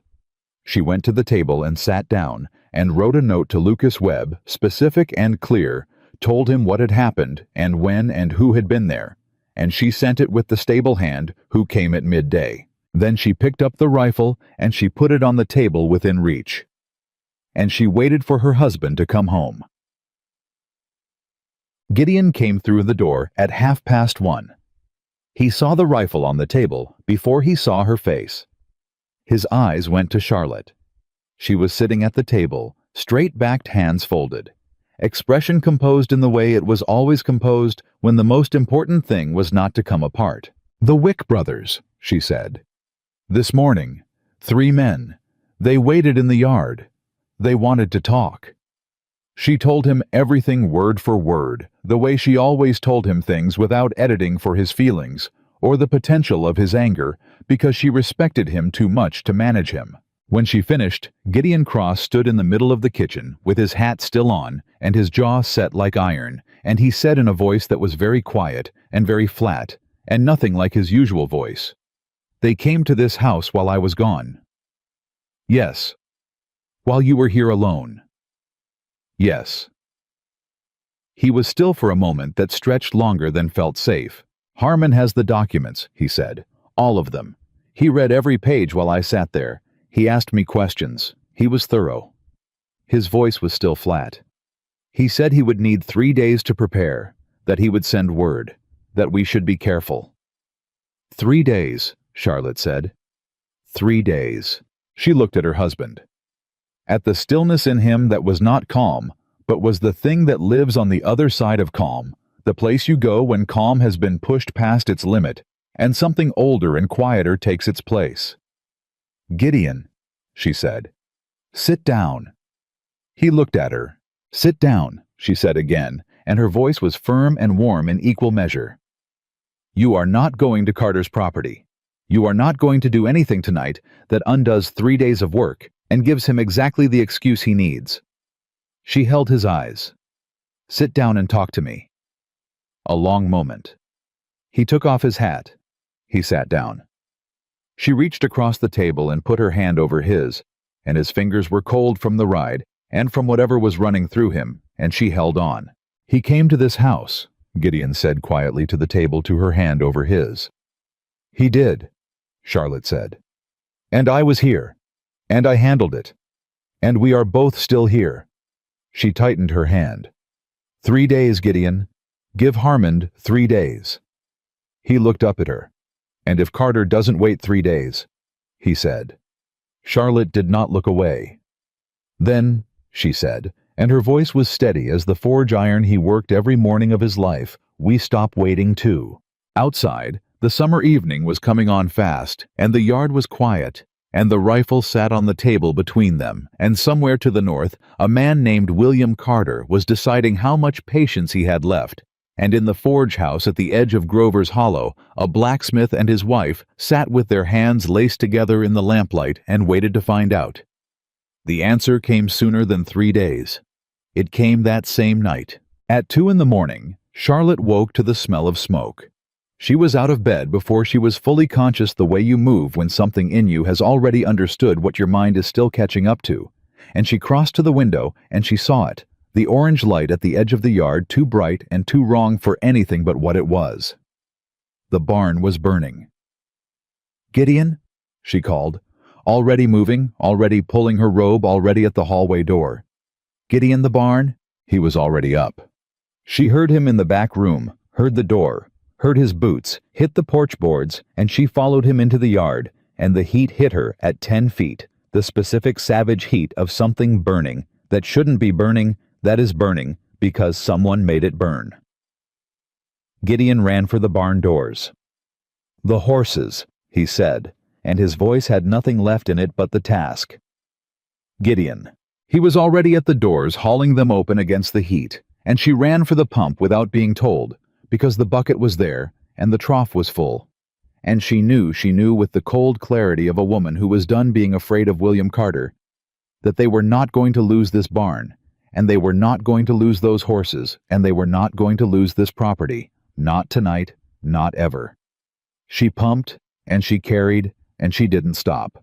And from somewhere in the burning dark, she heard Gideon's voice calling the horses out by name. They saved the horses, all 4 of them. Gideon pulled them out, one by one, while Charlotte kept the water coming, kept the perimeter wet, kept the fire from jumping to the fence line, and from there to the forge, and from there to the house. She did not think about her arms, which were burning from the pump handle. She did not think about her feet, which were bare on the dirt. She thought about the bucket and the trough and the distance between them, and she did that distance over and over until Gideon came out of the barn the last time without a horse, and she understood that meant he had them all. The barn was not saved. By the time Lucas Webb arrived, he came at a hard gallop 20 minutes after the fire started, which told Charlotte he had either not slept or had slept very lightly, and she loved him for both possibilities. The structure was already past saving. What they could do was contain it, and they did, the 3 of them working in the heat and the dark until the fire had eaten everything. It was going to eat and settled into the sullen red glow of a thing that had done its damage and was finished. Lucas lowered his bucket. The 3 of them stood looking at what was left of the barn. Nobody said anything for a moment, because there was nothing to say that the fire hadn't already said more clearly. Then Lucas said very quietly, "I saw a rider on the north road, coming from the direction of Carter's range, when I heard your note and came out." Gideon's jaw moved. "Did you see his face?" Charlotte asked. "Too dark. But I know Carter's horses, and I know Carter's men's horses, and I did not recognize that animal." Lucas paused. "Which means it was brought in from outside, which means Carter planned this. Probably had the man staged before Wick even came to your door this morning." The weight of that landed on all 3 of them at the same time. Carter had sent Wick to the door, not to threaten them, but to see whether Gideon was home, to confirm he was gone, to know the timing. Charlotte looked at the smoldering barn. "He wanted to see how we'd respond," she said. "Whether we'd come after him, whether we'd panic." She looked at Gideon. "He wants us to do something he can use against us." Gideon Cross stood with soot on his shirt and burn marks on his left forearm from the barn doors, and his expression was the coldest she had ever seen. It colder even than the morning he'd told her about the brake line, and she understood that she was looking at the absolute outer limit of a very patient man. "Gideon," she said. He looked at her. "Not tonight," she said. A long pause. The fire crackled and settled. "Not tonight," he said, but his voice said soon. They were still in the yard when the dawn came. Charlotte had not gone inside. She had sat on the porch steps with a blanket around her shoulders, and she had watched the eastern sky go from black to gray to the particular bruised purple that comes before light, and she had thought with the methodical precision that had been carrying her through the past weeks about what happened next. What happened next was Harmond. She went inside and wrote a note at the kitchen table before Gideon or Lucas were awake, and she wrote it with full detail: the barn fire, the time, Lucas's account of the rider, the connection to Wick's visit the morning before. She wrote the date and signed her name and folded it twice and sealed it with wax from the kitchen candle. Then she went out to the yard where the horses were tied to the fence, still restless from the night, and she untied the steadiest of them and she saddled him herself, because she had done it enough times by now to know how. And she rode to Judge Harmon's property in the early morning, before anyone in town was properly awake. Harmon's housekeeper answered the door in clear surprise. Charlotte handed her the note and said, "Please make sure he has this before breakfast. It's urgent." She did not wait for a response. She turned the horse and rode back. She was in the kitchen with the fire going and coffee made before Lucas came in from where he'd slept in the yard watching, because that was the kind of man Lucas Webb was. He took the coffee she handed him and sat down heavily and looked at her with red-rimmed eyes and said, "You already sent word to Harmond." "An hour ago," Charlotte said. Lucas looked at his coffee. "Gideon's going to want to do something," he said. It was not a question. "I know," Charlotte said. "I'm going to need your help keeping him pointed in the right direction." The right direction being toward Harmond and not toward Carter's front gate. Exactly. Lucas drank his coffee. "Mrs. Cross," he said, "I have known Gideon Cross for 9 years. I have seen him angry exactly twice before this. The first time was when the town council tried to ban him from the public water pump because someone complained about his appearance. The second time was when one of Carter's fence lines blocked the road he'd used to reach the north pasture for 7 years. He set down his cup. Both times I talked him back, but this was his barn, his horses, his home." A pause. "You. He knows Wick came here when he was gone, and he knows what that means." Charlotte looked at Lucas steadily. "I know what it means too," she said. "That's why we need Harmond to move today." "Harmond may not move today." "Then we need to give him a reason to." Lucas looked at her. "What reason?" he said. Charlotte put her coffee cup down and folded her hands on the table and looked at Lucas Webb with the expression she used when she was about to say something that needed to land clearly and without softening. "Because last night wasn't the end," she said. "Last night was Carter showing us what he's willing to do now that he knows we went to Harmond. If Harmond doesn't act now today, Carter will escalate again, and the next thing won't be the barn." She held Lucas's eyes.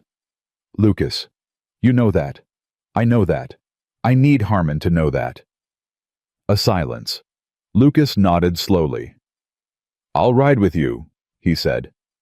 "I already went," Charlotte said. "Then I'll go again," Lucas said. Alone. Different voice, same message. Sometimes a judge needs to hear a thing twice before it sits properly. Charlotte looked at him for a moment. "Thank you," she said. He picked up his hat. Gideon came in from the yard 20 minutes later, and she gave him coffee and food, and she watched him sit at the table and look at the wall with that cold, contained expression, and she let him have it for exactly the length of time it took him to eat, because a man needs something before he can hear anything. Then she said, "Lucas went to Harmond." Gideon looked up. "I sent word at dawn," Charlotte said. "Lucas went in person this morning. Harmond has everything he needs. The fire last night is the last piece. It's the clearest action Carter has taken, and Lucas saw a rider." She kept her voice level and her eyes on her husband. "This is what we built toward. This is the moment where it either holds or it doesn't." Gideon was quiet. "And if it doesn't hold," he said, "then we make different decisions," Charlotte said. "But we have not reached that point, and I need you to trust that we haven't." He looked at her for a long time. "You rode to Harmon's before I woke up," he said. "Yes. In the dark. Alone." "It was getting light," Charlotte said. "And I was careful." Gideon Cross looked at his wife, and something in that cold expression cracked just slightly, the way ice cracks, before it gives, not broken, but showing the pressure underneath. "Charlotte," he said. "I know," she said. "I know. And I am telling you, that I am not willing to sit in this house and wait for Carter to take another piece of what we've built. So I wrote at dawn because that was what the situation needed, and I would do it again." She leaned forward slightly. "But I need you here. I need you steady. I need you to not give Carter the thing he most wants, which is for you to show up at his gate with your fists and your anger, and hand him a legal justification for everything he's done." A long silence. Gideon Cross put his forearms on the table, and he dropped his head for a moment, just a moment, and she could see the effort it cost him, the physical effort of holding himself still when every part of him wanted to move. Then he lifted his head. "Tell me what to do," he said. "Wait," Charlotte said. "Stay here. Let me handle the people, and let Lucas handle Harmond, and let the law do what we spent 2 weeks building it to do." She reached across and put her hand on his arm. "Can you do that?" He looked at her hand on his arm. "For how long?" he said. "Until we hear from Harmond," she said. "However long that takes." He covered her hand with his. "All right," he said. The answer from Harmond came at noon. It was not the answer she had expected. The rider, not one of Harmond's usual men, but his own clerk, a young man named Fellows, who had the look of someone carrying something heavier than his usual load, arrived at the forge house and handed Charlotte a sealed envelope and said, "The judge asked me to wait for a response, ma'am." Charlotte opened it at the kitchen table with Gideon across from her. She read it twice. Then she set it flat on the table so Gideon could read it. Harmond had written, "I have reviewed all materials and consulted with the county clerk. I am prepared to act. However, I am informed this morning that Carter has filed a preemptive legal claim against the Cross property, a disputed boundary declaration citing an 1871 survey he claims supersedes the current deed. This filing, while almost certainly fraudulent, creates a procedural complication that will delay my ability to move against him directly. I need one additional thing: the original deed to the Cross property dated and witnessed. If that document is in order and can be produced today, I can act before the end of the week. If it cannot be produced, Carter's filing holds the procedural high ground for up to 60 days. Charlotte looked up from the letter. Gideon was already on his feet. "The deed," he said. "Do you have it?" "Yes." He was already moving toward the back room. "I have it. I've always had it. It's in the chest." She heard the chest open. A pause. A longer pause. Then, Charlotte. His voice had changed. She was out of her chair and in the doorway of the back room before she had made the decision to move. Gideon was standing with the chest open and both hands braced on either side of it, looking down, and the expression on his face was one she had not seen before, not anger, not grief, but something that fell between them like a stone falling between two cliffs, not landing, just falling. The chest was not empty. But where the deed should have been, there was a folded piece of paper that was not the deed. She crossed the room and looked at it, and picked it up and unfolded it with hands that she kept very deliberately steady. It was a note, 4 words in a hand she didn't recognize. "Ask your wife first." The room was absolutely silent. She could hear herself breathe. She could hear Gideon breathe. She turned the paper over. Nothing else. Just those 4 words in an unknown hand sitting in the chest where the deed should have been, in a house that had been locked all night while they fought the fire in the yard. Charlotte looked at the note. She looked at the open chest. She looked at her husband. "Someone was in this house," she said. Her voice was very quiet. "Last night, while we were outside." Gideon's hands came off the chest. "The fire," he said. "The fire was the distraction." They looked at each other across the open chest, and the same understanding moved through both of them at the same moment. Carter had not burned the barn to damage them. He had burned the barn to move them out of the house. While they fought the fire, while Lucas arrived, while all 3 of them were in the yard, someone had come in through the back, taken the deed, left the note.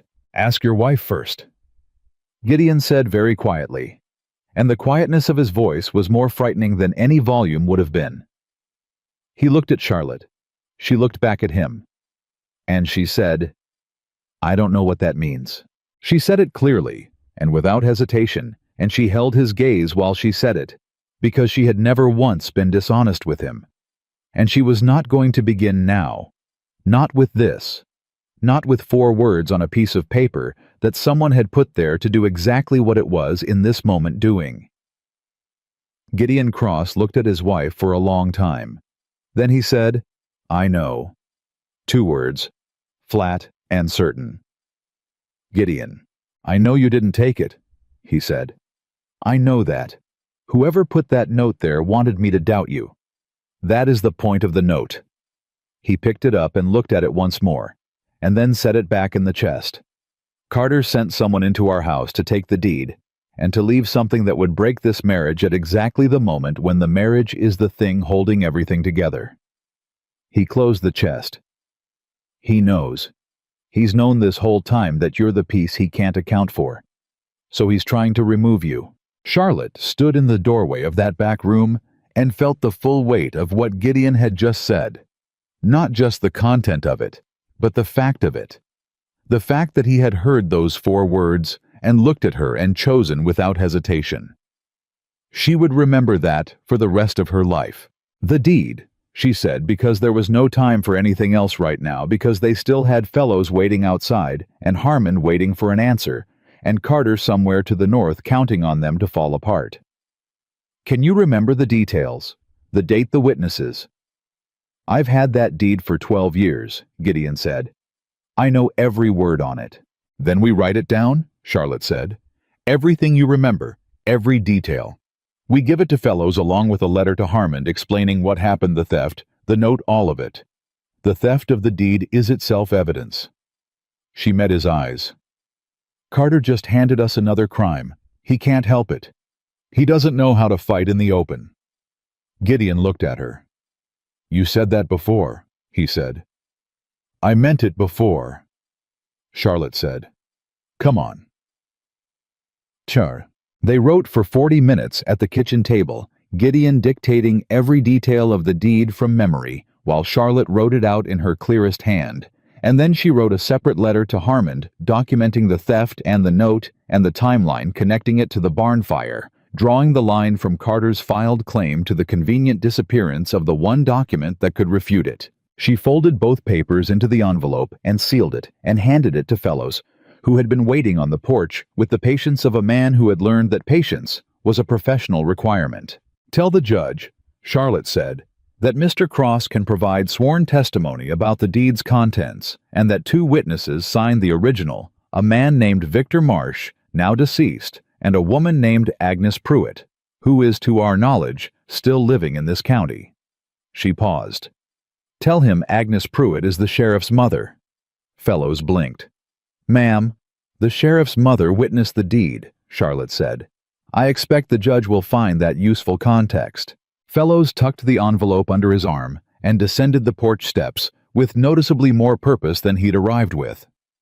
He was barely out of the yard when Bess Connolly's wagon came up the road. Bess pulled up and climbed down with the efficient movements of a woman who had somewhere to be and had decided this was it. She had a basket over her arm, and her expression was grim in a specific way that Charlotte had come to understand meant she had information. I heard about the fire, Bess said, coming up the porch steps. I also heard something this morning that I think you need to know immediately. Come in, Charlotte said. Bess came in and sat at the table and put the basket down and looked at both of them and said without preamble, Margaret Hollis's husband is Carter's lawyer. The kitchen was very quiet. Robert Hollis, Bess said. He drew up Carter's boundary claim this morning, the one he filed against your property. She looked at Charlotte. Margaret Hollis has been in Carter's pocket the entire time. She knew who you were before you got off that train. Charlotte sat very still. She thought about the dry goods store. Margaret Hollis's voice calibrated to carry just far enough. A ranch requires strong hands, not a woman who can barely fit through the door. The brightness in her eyes, the particular viciousness of it. Not cruelty, Charlotte thought. Strategy. She was looking at me and reporting back. She told Carter about me, Charlotte said. About you, about the trips to the Harker brothers, about Tom Gill.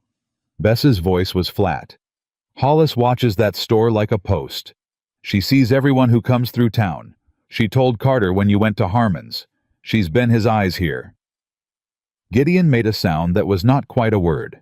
Robert Hollis drew up the boundary claim, Charlotte said, slowly working through it. Which means he knows it's fraudulent. He knows the real deed exists. He would have told Carter. She looked at Gideon. That's how Carter knew to take it. He had a lawyer tell him exactly which document he needed.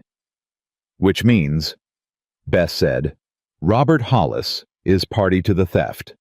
The three of them sat with that for a moment. Then Charlotte said, Bess, you need to write down what you just told us, when you heard it from whom everything. I thought you'd say that, Bess said, and produced a folded paper from her jacket pocket and set it on the table. Charlotte picked it up and read it, and when she looked up, there was something in her expression that was almost, not quite, but almost a smile. You wrote it before you came, Charlotte said. I'm not 25, Bess said. I know how these things go. Lucas came back from Harmon's in the early afternoon. He came through the door and sat down, and he looked like a man who had spent a significant portion of the morning on horseback, and the rest of it in a room trying to convince someone of something, and the set of his jaw said he had not entirely failed. Harmon is moving, Lucas said. Today.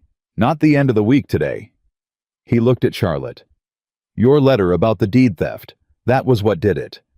Harmon said a preemptive legal filing is a tactic, but entering a private home and stealing a legal document is a crime, and he can move on that without waiting for anything else to be sorted.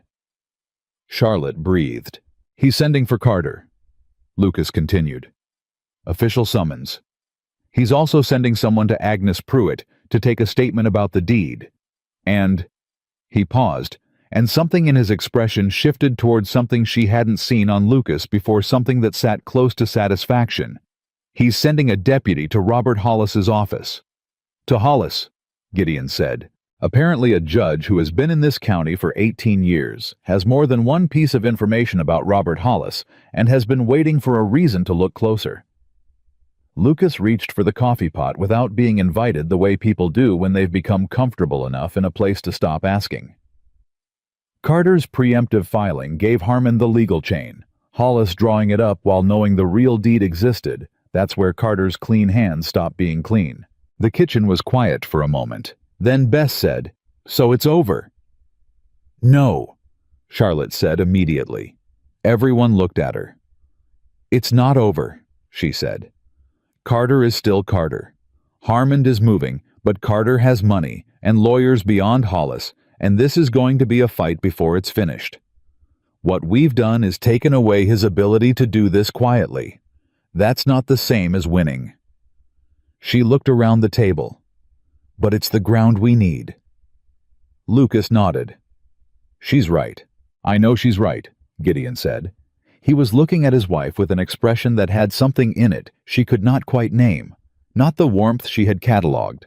Not the surprise, but something deeper and older than both the look of a man who has found something he did not know he was looking for and is still in the process of believing it's real. She's been right about most things. Charlotte looked at him. Most things, she said. The horseshoe on Harmon's gelding was only slightly uneven, Gideon said. Not as bad as you made out. Bess Connolly let out a short, surprised laugh. Charlotte looked at her husband, and for the first time since the fire and the note and the open chest and all of it, for the first time in 24 hours, she felt something release in her chest, some tight-wound thing that had been keeping her upright through all of it, and it did not collapse her, it just let go. It was uneven enough, she said. Carter came to Harmon's hearing 2 days later. He came with 2 lawyers from outside the county, and he came in his best clothes, and he came with the particular composure of a man who believed he still controlled the room, and he sat across from Judge Harmon in the county courthouse, and he listened to the charges laid against him with an expression of polite incredulity that Charlotte supposed had worked very well for him in the past. Charlotte sat in the gallery. She had not planned to come. She had planned to stay at the Forge House and let Gideon and Lucas handle it, because she had done her part, and there was replanting to do in the kitchen garden, and the horses needed attention, and there was always more work than there were hours.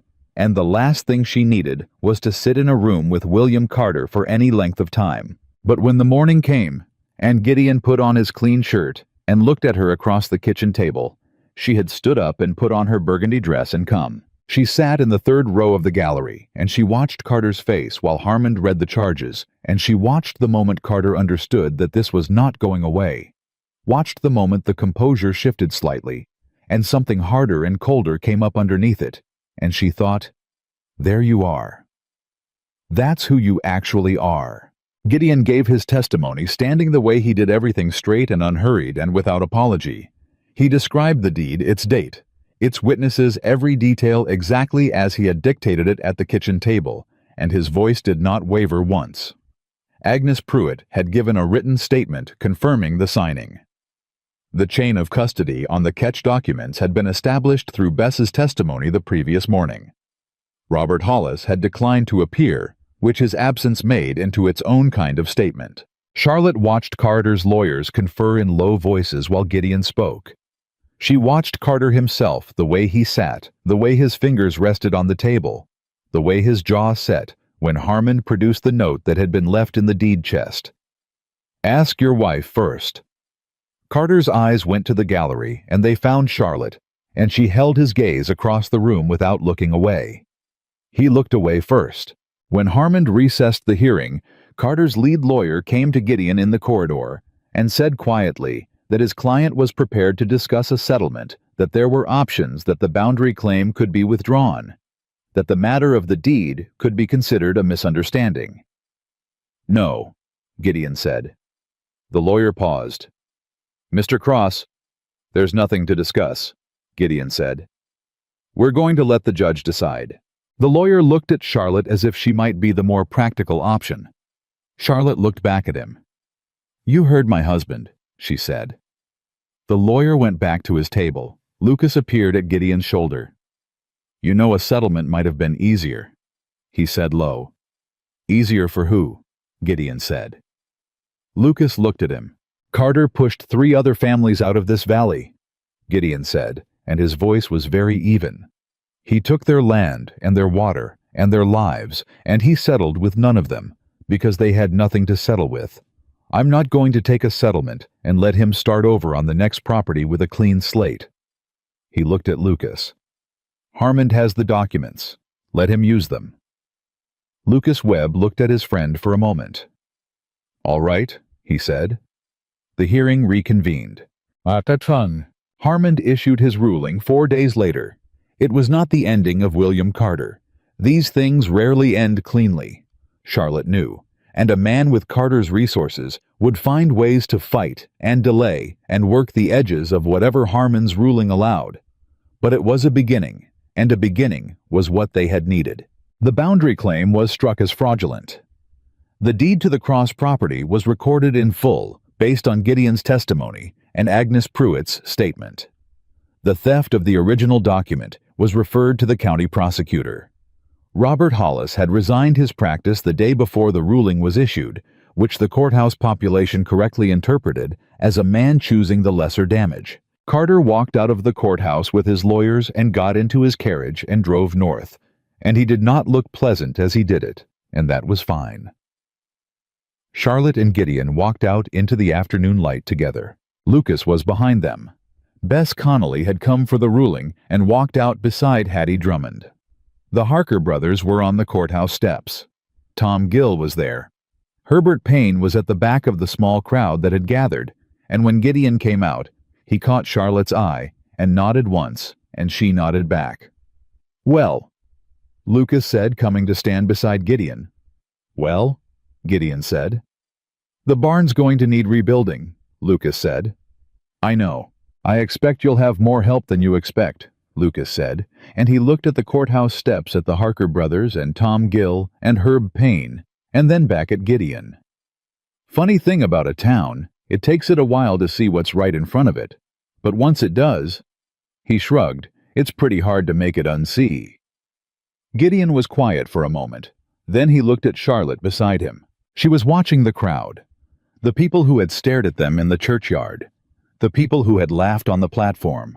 The people who had kept their heads down and their mouths shut for 4 years while Carter did what Carter did, and who were standing now today on these steps because something had shifted and they had shifted with it. Not because they were good people who had changed, because someone had made it possible for them to be better than they'd been, and most people given the opportunity will take it. She felt Gideon's hand find hers. She looked up at him. "How do you feel?" he asked. Charlotte thought about the train platform, about the trunk she'd carried 400 miles, about the ledger and the catch documents and the pre-dawn ride to Harmon's and the bucket and the trough and the fire in the yard and the open chest and those 4 words on a piece of paper and every room she had ever walked into in her life, with the weight of other people's opinions sitting on her shoulders like something she was required to carry. "Like I'm still standing," she said. Gideon Cross looked at his wife on the courthouse steps in the afternoon light of Grover's Hollow, Montana territory, and he did something she had not yet seen him do in all the weeks she had known him. He smiled. Not the almost smile, not the reluctant half sound that escaped before he caught it. A real one, full and unhidden, the kind that changes the whole face. "Yes," he said, "you are. He." He raised her hand and pressed his lips to the back of it, right there on the courthouse steps in front of the Harker brothers and Tom Gill and Herbert Payne and Lucas Webb and Hattie Drummond and Bess Connolly and anyone else in Grover's Hollow who had the eyes to see it. And Charlotte Bennett Cross stood in the middle of all of it, and she did not look at the ground, and she did not make herself small, and she did not apologize for the space she occupied, or the life she had chosen, or the woman she was. She looked at her husband, and for the first time in 24 years, she felt fully, completely without qualification, like someone who had arrived exactly where she was supposed to be. The barn raising happened on a Saturday. Charlotte had not organized it. That was the part that stayed with her afterward. She had not written letters, or made calls, or applied the particular methodical pressure that had driven everything from the Harker brothers' kitchen to Judge Harmon's courtroom. She had simply woken up on a Saturday morning 3 weeks after the ruling, and heard wagon wheels in the yard, and gone to the window, and seen Lucas Webb climbing down from his wagon, with lumber in the bed, and the Harker brothers behind him, and Tom Gill behind them, and 6 other men she recognized from the edges of church Sundays and courthouse steps and dry goods store afternoons, and they were all unloading things, and someone had brought a mule, and someone else had brought an extra set of post-hole diggers, and none of them had been asked. She stood at the window for a long moment. Then she went to the kitchen and started making food because that was the correct response, and she knew it, and she worked for 2 hours straight without stopping, while the sound of hammering built outside, and by noon she had enough on the table to feed every man in that yard twice over, and she carried it out herself, plate by plate, and set it on the boards they'd laid across 2 sawhorses for a table. Gideon came to her at midday, sawdust in his hair, and his sleeves rolled, and he looked at the food and the men eating, and then at her. "You didn't do this," he said. It was not an accusation. It was wonder. "No," she said. He looked at the yard for a long moment. "I've lived in this town for 17 years, he said. "Nobody ever—" He stopped. "I know," Charlotte said. He didn't finish the sentence. He didn't need to. She understood what it cost him to stand there and receive this, a man who had built 11 years of life around the expectation of being left to himself, who had organized his entire existence around needing nothing from people who had made clear they intended to give him nothing. She understood that being given something, when you have stopped expecting it, is its own particular kind of overwhelming. She put her hand on his arm. "Go eat something," she said quietly. He covered her hand with his, and then he went, and she watched him sit down at the makeshift table between Lucas Webb and James Harker and reach for the bread she had made that morning, and she thought, this is what it looks like. Not the courthouse steps, not the ruling, not the documents. This. A man eating bread with other men on a Saturday because they chose to come. This was what they had built. The new barn went up in a day and a half. It was not as large as the old one they had decided practically to build smaller and build better, With improvements, Gideon had been planning for years and never gotten around to because a single man does not always have the energy for improvement when survival is already using most of it. The new structure had a better roof pitch for the Montana winters, a wider door for the wagon, shelving along the east wall that Charlotte had specified herself because she had opinions about shelving that she had held back from expressing for several weeks, and now felt no reason to continue suppressing. Lucas had looked at her shelving specifications and said, "You have very strong feelings about storage. I have strong feelings about not losing things because they were put somewhere illogical," Charlotte said. "That is an extremely reasonable position," Lucas said, and built the shelves exactly as she'd described. On the second afternoon when the last boards were going up, and the yard had the particular settled feeling of work that is nearly done, Bess Connolly arrived with her nephew Sam, the one who worked at the livery, and a wagon loaded with supplies she said were from the boarding house stores, and Charlotte was not to argue about it. Charlotte did not argue about it. Bess came inside and sat at the kitchen table and looked at Charlotte with the direct blue eyes that Charlotte had come to understand saw most things accurately. "You look tired," Bess said. "I'm fine," Charlotte said. "I didn't say you weren't fine. I said you look tired." Bess poured herself coffee without asking. There's a difference between a woman who is falling apart and a woman who has been holding everything together for other people for so long she's forgotten to put any of it down. Charlotte sat down. She was tired. She had been tired since the fire and had not let herself fully acknowledge it because acknowledging it would have meant stopping, and stopping had not been available. The deed. Harmond. The hearing. The aftermath. The barn. The replanting she had done in the kitchen garden because it needed doing. The accounts she had gone back through once the hearing was finished and reorganized more thoroughly than before because Carter's boundary claim had revealed 2 additional expenses Gideon had absorbed without recording properly. She had not stopped. "The hard part is over," Bess said. "I know," Charlotte said. "Then put it down," Bess said simply. "Not everything. Just the part that's finished." Charlotte looked at her coffee cup. She thought about the note in the chest. "Ask your wife first."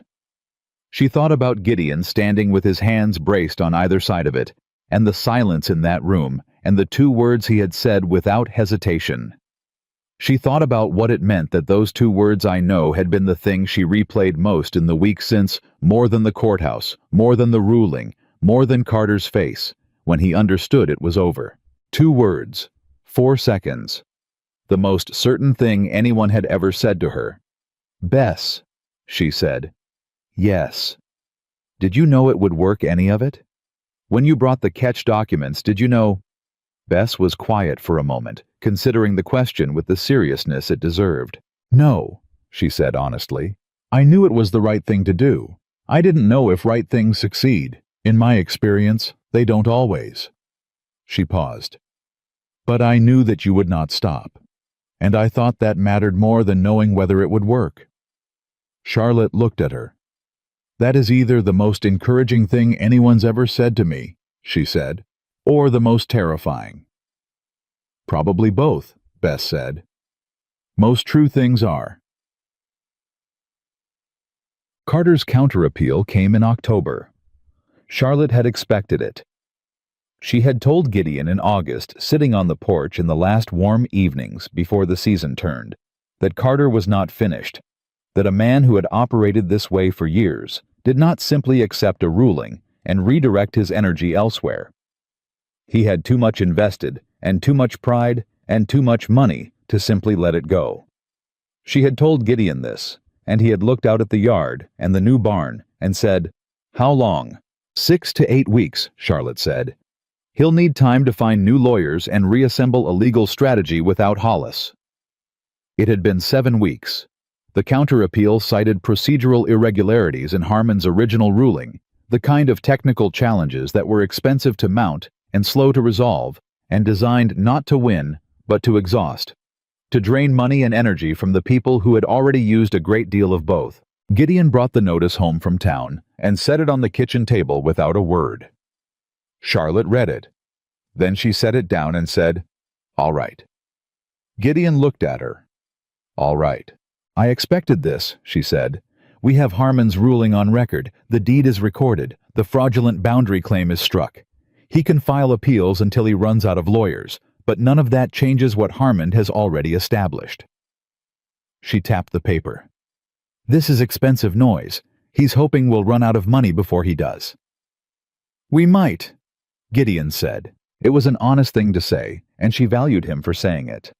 Their finances were not precarious, but they were not comfortable, and legal responses to appeals cost money they would rather spend on the property.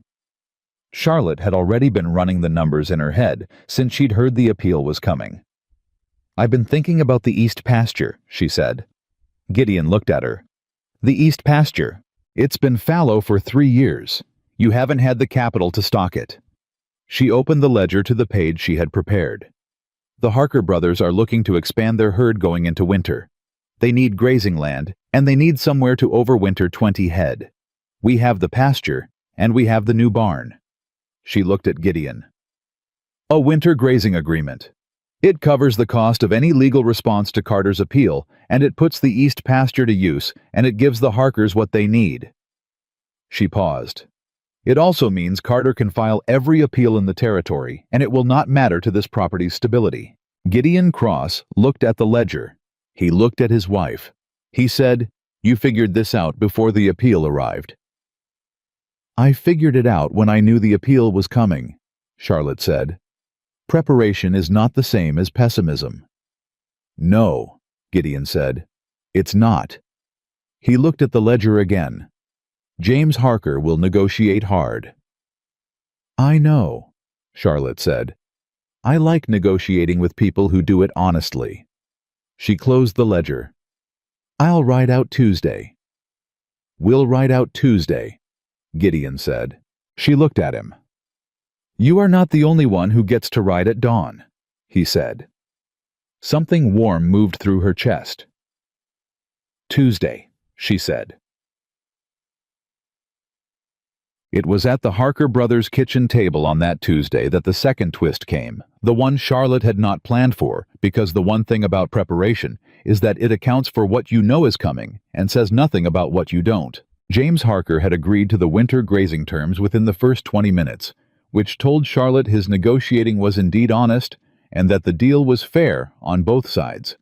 And they had shaken hands across the table, and Robert Harker had poured whiskey that Charlotte declined and Gideon accepted, and it was in the settled feeling of concluded business that James Harker said conversationally, I heard something last week, don't know if it's useful. Tell us, Gideon said. Carter's been talking to people north of the valley, past Kessler Creek up toward the ridge. There's a new railroad survey going through that territory, Northern Pacific, doing expansion route planning. James wrapped his hands around his cup. Word is, Carter's been trying to buy land on both sides of the proposed route. He's been doing it quietly through third parties, so the railroad men don't know they're dealing with a single buyer.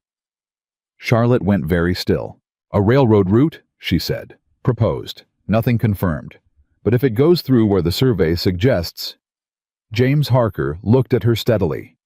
It crosses the northeast corner of the Kessler Creek parcel. The room was quiet. Charlotte looked at Gideon. Gideon looked at her.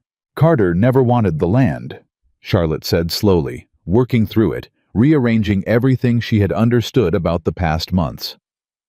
He never wanted to expand his range. She looked at James Harker. He wanted the railroad access. That's my thinking, James said. And Kessler Creek is the only parcel he doesn't have, Charlotte said. The only one on the proposed route he doesn't control, James confirmed. The full shape of it was visible now, not a rancher trying to expand, not a bully who simply wanted more, but a calculated land investment built around information about a railroad route that the general population of the valley didn't have. Carter had not been patient because he was thorough. He had been patient because the money he stood to make from railroad access was large enough to be worth years of careful maneuvering. And the cross property was the last piece he needed. Gideon's jaw was set in the way she knew meant he was holding something very controlled that wanted very much to be uncontrolled. He knew about the railroad the whole time, Gideon said. I believe so, James Harker said. I believe he's known for 3 or 4 years. Charlotte looked at the table. She looked at the numbers she had written in her notebook, the winter grazing agreement, the property accounts, Carter's appeal costs. She looked at all of it, and then she looked at Gideon, and she said very quietly, Gideon, if the railroad route is confirmed, what is this property worth? Gideon was quiet for a moment. More than Carter offered, he said. Considerably more, James Harker said. Another silence. Then Charlotte said, We need to contact the railroad directly. Both men looked at her. Not to sell, she said immediately, reading both their expressions. To establish that we know the route exists, and that we know our property is on it. To be on record as a party with full knowledge. She looked at Gideon.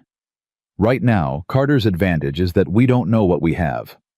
The moment we know, the moment we document that we know, his leverage disappears entirely. Gideon looked at his wife. You want to write to the Northern Pacific, he said. I want to write to the Northern Pacific today, Charlotte said. Before Carter finds out, we know. James Harker said, I have a contact at the Billings office, survey engineer I went to school with. Charlotte turned to him. Would he speak to us? She said. He'd speak to me, James said. And I reckon I could bring you along. Charlotte looked at Gideon. Gideon looked at his wife sitting at a kitchen table in Montana Territory with a grazing agreement in one hand and a railroad revelation in the other, and the same particular composure she had walked off that train with 7 months ago. Not the composure of someone who was not afraid, but the composure of someone who had decided that fear was not the most interesting thing in the room. James, Gideon said, when can you make that introduction? Week after next, James Harker said. I'll write today. Good, Charlotte said, and closed her notebook. They rode home in the long afternoon light, and for a while, neither of them spoke because there was a lot to hold, and some things needed to be held quietly before they could be talked about. It was Gideon who broke the silence. The whole time, he said. Yes, Charlotte said. 4 years of what he did to us, to the Tilsons, to Ketch, to all of them, and it was never about the land itself. It was always about the money the land would become, Charlotte said. The land was just the vehicle. Gideon drove for a while. Does that make it worse? He said. Charlotte thought about it honestly. I think it makes it clearer, she said. Carter isn't a man who hates people. He's a man who simply doesn't consider them. The Tilsons catch you. You were all obstacles between him and a calculation. That's, she paused, that's its own particular kind of ugly, but it's useful to understand it accurately. Why? Because a man who hates you is harder to predict, Charlotte said. A man who only wants money will always take the path that costs him least. She looked at him. If he knows we know about the railroad, and if he knows we're on record with the Northern Pacific, and if he knows we have the Harker brothers and Harmon's ruling, and the Ketch documents, the cost of continuing to fight us becomes higher than the cost of leaving us alone. Gideon absorbed this.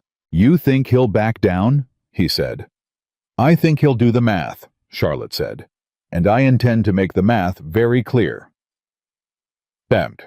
The letter to the Northern Pacific went out that week, written by Charlotte and reviewed by Gideon and co-signed by James Harker, who added a note from his survey engineer, contact confirming the route discussion. It was precise, professional, and established beyond any ambiguity that the owners of the Cross property were fully aware of the proposed railroad route and its intersection with their northeastern boundary. She sent a copy to Judge Harmon. She sent a second copy to the county land office. She kept the third copy herself in the chest in the back room, in the place where the deed now lived in its properly recorded duplicate form. Carter's counter-appeal was quietly withdrawn 40 days later. No explanation was offered. No contact was made. The papers simply stopped arriving, and the legal machinery that had been grinding forward suddenly went still. The way machinery goes still when someone pulls the power that was driving it. Lucas came by the afternoon they heard. He sat at the kitchen table, and he looked at Charlotte with an expression that was trying to be neutral and not entirely succeeding. "He just withdrew it," Lucas said. "Yes," Charlotte said. "No counteroffer. No settlement request." "No." Lucas looked at the table, then at Gideon, then back at Charlotte. How exactly did you—" "I wrote a letter to a railroad company," Charlotte said. Lucas stared at her. "That's all," he said. "And I sent copies to the appropriate parties," Charlotte said, "so that the appropriate parties would understand the full situation." The full situation being that Carter's appeal was never about the property line. The full situation being that Carter had a financial interest in this property that he had not disclosed, which made his legal filing not just fraudulent, but potentially a matter of interest to the railroad company that was planning a route through this area, and would not be pleased to discover that the land around their proposed route had been subject to coerced sales. Charlotte picked up her coffee cup. A railroad company with significant political connections in this territory. Lucas looked at her for a long time. "Charlotte," he said. "Yes? Did Carter know you sent that letter?" "He does now," Charlotte said simply. "I made certain of it." Lucas Webb sat back in his chair. He looked at Gideon Cross. Gideon Cross was looking at his wife with that expression, the one that was not surprise anymore, because it had moved past surprise into something that had no simple name. The look of a man who has understood that the thing he found is larger than he had initial capacity to measure. "You knew he'd withdraw," Lucas said. It was not a question. "I thought he probably would," Charlotte said. "A man who operates through calculation will always recalculate when the costs change. I changed the costs." She set down her cup. "I didn't know for certain. I never know anything for certain. But it seemed like the right pressure in the right place." Lucas shook his head slowly. "Missouri," he said almost to himself. "Missouri," Charlotte agreed.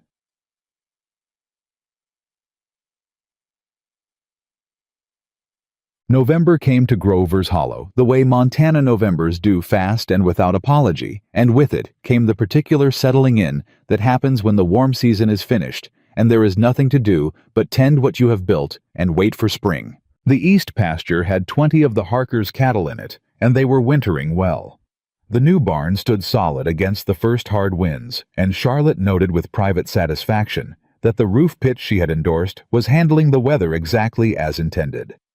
The kitchen garden was put to bed for the season, under a layer of straw, and the root vegetables were in the cellar, and the accounts for the year were for the first time since Gideon had started keeping them clearly in the positive. She had organized the accounts herself. She had reorganized them 3 times, in fact, because the first 2 iterations had revealed inefficiencies that once seen could not be unseen, and she had corrected them the same way she corrected everything methodically and without drama. Gideon had watched this process with the slightly odd expression he wore when she did things that were outside his experience of what a person could do. And finally, one evening in late October, he had said, "Where did you learn to do that?" "My father's business," Charlotte said without looking up. "When things were going well, I watched him manage it. When things stopped going well, I managed it for him." "How old were you?" 17 when I started. 20 when I understood what I was doing." She turned a page. "He didn't ask me to. He just needed someone to, and I was there, and it seemed wrong not to." Gideon was quiet for a moment. "Did he know?" he said. "How much you were doing?" Charlotte looked up from the ledger. She thought about her father, the particular kind of man who was warm and large-hearted and genuinely fond of her, and also absolutely certain that her value was located primarily in her ability to be a good wife to the right man. A certainty that had only deepened as she grew, and the right men failed to materialize with any consistency. "He knew," she said. "He was grateful. He just didn't," she chose the word carefully, "translate it into anything. Into what it meant about what you were capable of," Gideon said. "Yes." He looked at her across the kitchen table with the lamplight between them and the account books open and November pressing cold against the window glass. "I see it," he said. "For what it's worth. I see exactly what you're capable of." Charlotte looked at her husband. She had been seen before partially selectively in the ways that were convenient. Her capacity to manage, her ability to be useful, her willingness to work. Those things had been seen and valued the way tools are valued.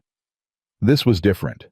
This was the thing she had not known she was waiting for until Gideon Cross had stood at the bottom of a train car steps and looked up at her face, not her body, not the crowd, her face, and said her name like it was a real thing. "Thank you," she said. "I mean it," he said. "I know you do," Charlotte said. "That's why it means what it does." The thing with Margaret Hollis happened in December, and Charlotte would remember it not because of what was said, but because of how it ended. She was at the dry goods store, which had become a regular errand now that Herbert Payne had developed the habit of setting aside her usual order and having it ready and greeting her by name with a friendliness that was not performed when Margaret Hollis came in. They had not spoken since the dry goods encounter 4 months earlier. Margaret's husband Robert had lost his practice, and they had apparently decided to remain in Grover's Hollow rather than leave, which Charlotte privately thought demonstrated either resilience or a failure of imagination, and she had largely kept her opinion of Margaret Hollis in a compartment she did not often open. Margaret came in and stopped when she saw Charlotte. Charlotte looked at her. A long moment. Margaret Hollis was not a stupid woman. Charlotte had known that since the platform, since the dry goods store, since Bess had told her what Margaret had been doing all those months. She was a woman who had made choices, and the choices had not worked out, and she was now living in a town that knew it. Charlotte picked up her parcel. "Mrs. Hollis," she said. Margaret's chin came up. "Mrs. Cross." A silence that had several things in it. Then Margaret said stiffly, as if the words were coming out against some internal resistance, "Your husband's barn. I heard about it. I am sorry for it." Charlotte looked at her. She thought about the platform. About, "He ordered two." About 4 months of reports carried back to William Carter about her movements and her meetings and her letters. She thought about what Gideon had said once about the town, deciding a thing about a person, and holding to it past all evidence to the contrary, because it was easier than reconsidering. "Thank you," Charlotte said. It was not forgiveness. It was not warmth.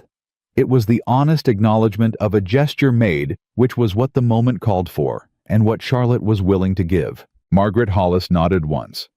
Then she went to the counter and conducted her business, and Charlotte left, and that was all, and it was enough. The letter from Paul Ketch came in January. He had seen an account of Harmon's ruling in a Wyoming newspaper. These things traveled, and good news traveled more slowly than bad.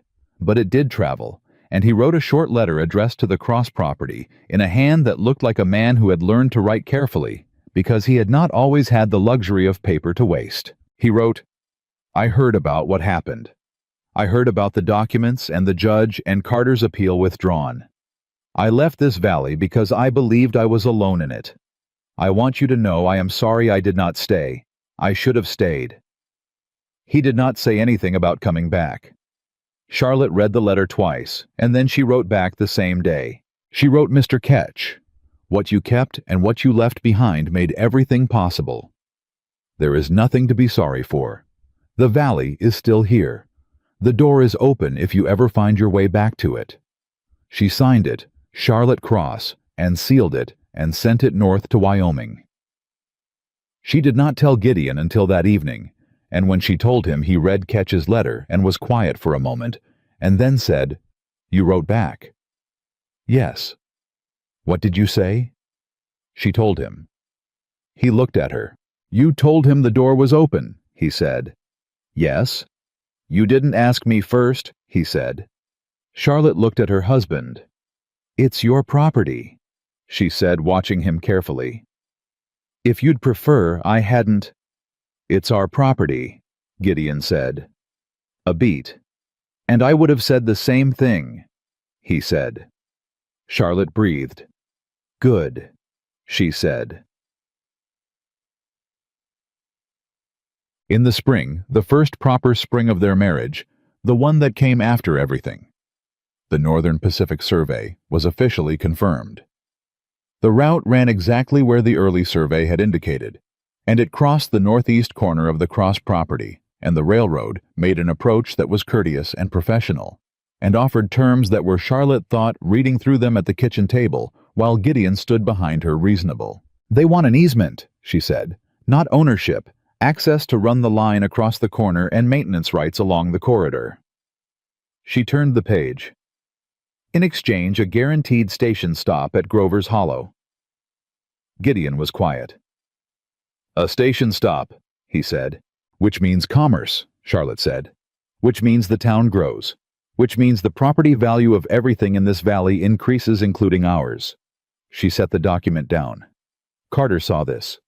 4 years ago he saw exactly this." "And tried to take it," Gideon said. "And failed," Charlotte said. She looked at the documents on the table.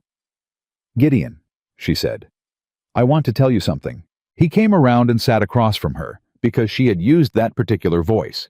The honest one, not the practical one, and he had learned the difference. "When I got on that train in Missouri," Charlotte said, I was not hopeful. I want you to know that. I was not a woman who believed something good was coming. I got on that train because there was nothing left in Missouri, and because I had read your letters, and I thought—" She paused. "I thought at minimum this is a man who tells the truth, and that is more than I have had." Gideon said nothing. He was listening in the way he listened to things that mattered. "I didn't expect this," she said. "Any of it. I didn't expect you. I didn't expect to care about this property the way I care about it.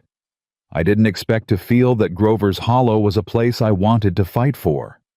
She folded her hands on the table. "And I certainly didn't expect that the thing that had made my whole life harder, that people have always looked at me and seen a problem, would turn out to be exactly the thing that Carter couldn't plan for." Gideon looked at her. "He planned for everything except a woman who'd been underestimated her entire life and knew exactly how to use it," Charlotte said. A silence. Then Gideon said, "Charlotte." "Yes. I need to tell you something too." She waited. "When I wrote that first letter," he said, "I told myself I was being practical. That I needed help with the property. That 2 people manage better than 1. That it was a reasonable arrangement, and I should not expect more than that." He paused. "I told myself all of that because the alternative was admitting that I was lonely in a way I had stopped letting myself know about. That 11 years of keeping myself small enough for this town to tolerate had cost me something I hadn't put a name to." Charlotte looked at her husband. "What did it cost you?" she said quietly. "Believing I deserved any of this," Gideon said. "The barn going up on a Saturday with men who came without being asked, Harmond ruling in my favor. You writing to Paul Ketch and telling him the door was open." He looked at his hands. "You, believing I deserved you." The kitchen was very quiet. "Gideon," Charlotte said. He looked up. "You deserve every bit of it," she said, "and if you need me to say it every day until you believe it, I will." Something moved in his face, something that had been kept very still for a very long time. "I might need you to say it more than once," he said. "Then I will say it more than once," Charlotte said. She reached across the table, and he took her hand, and they sat like that in the spring morning light, with the railroad documents between them and the new barn visible through the window and the east pasture beginning to green, and the whole long year of everything they had been through sitting quietly in the room with them, not gone, not forgotten, but settled into something that had become the foundation of what they were. The station stop at Grover's Hollow was confirmed in June. Lucas Webb threw what he called a modest celebration, and what turned out to be half the valley at the Connolly boarding house, with Bess presiding over proceedings with the air of a woman who had been waiting for an occasion large enough to justify her cooking. And it was the kind of evening that becomes a fixed point in a community's memory before and after. Charlotte sat on the boarding house porch with Hattie Drummond, while the men talked railroad business inside, and Hattie said without preamble, "The town is different than it was last summer." "Yes," Charlotte said. "You know that," Hattie said. It was not quite a question. "I know something changed," Charlotte said carefully. I'm not certain of the cause. Hattie looked at her with the clear-eyed assessment of a woman who had watched this town for 30 years and had the perspective that length of attention provides. The cause is that someone came here and refused to be small, Hattie said. And when someone refuses to be small, it reminds the people around them that they were told to be small and chose it. And most people, when they are reminded of a choice, will reconsider it. She paused. Not all of them, but enough. Charlotte thought about Margaret Hollis saying, "I am sorry" in the dry goods store in December, about Herbert Payne setting aside her order and knowing her name, about the men who had come on a Saturday without being asked.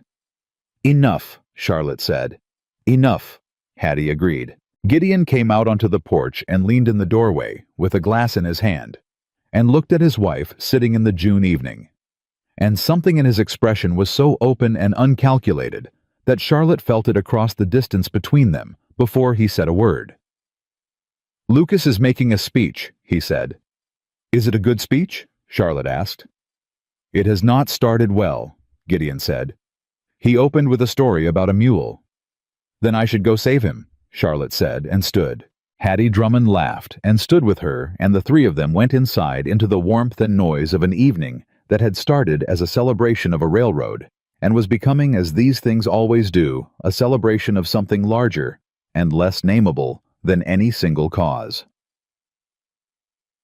They drove home late under a sky that had gone full summer dark and brilliant with stars. And Charlotte sat beside her husband on the wagon seat and felt the particular tiredness of a good evening fully spent. And the road was familiar now, in the way roads become familiar when you have traveled them, in enough weathers and enough moods, not just known, but inhabited.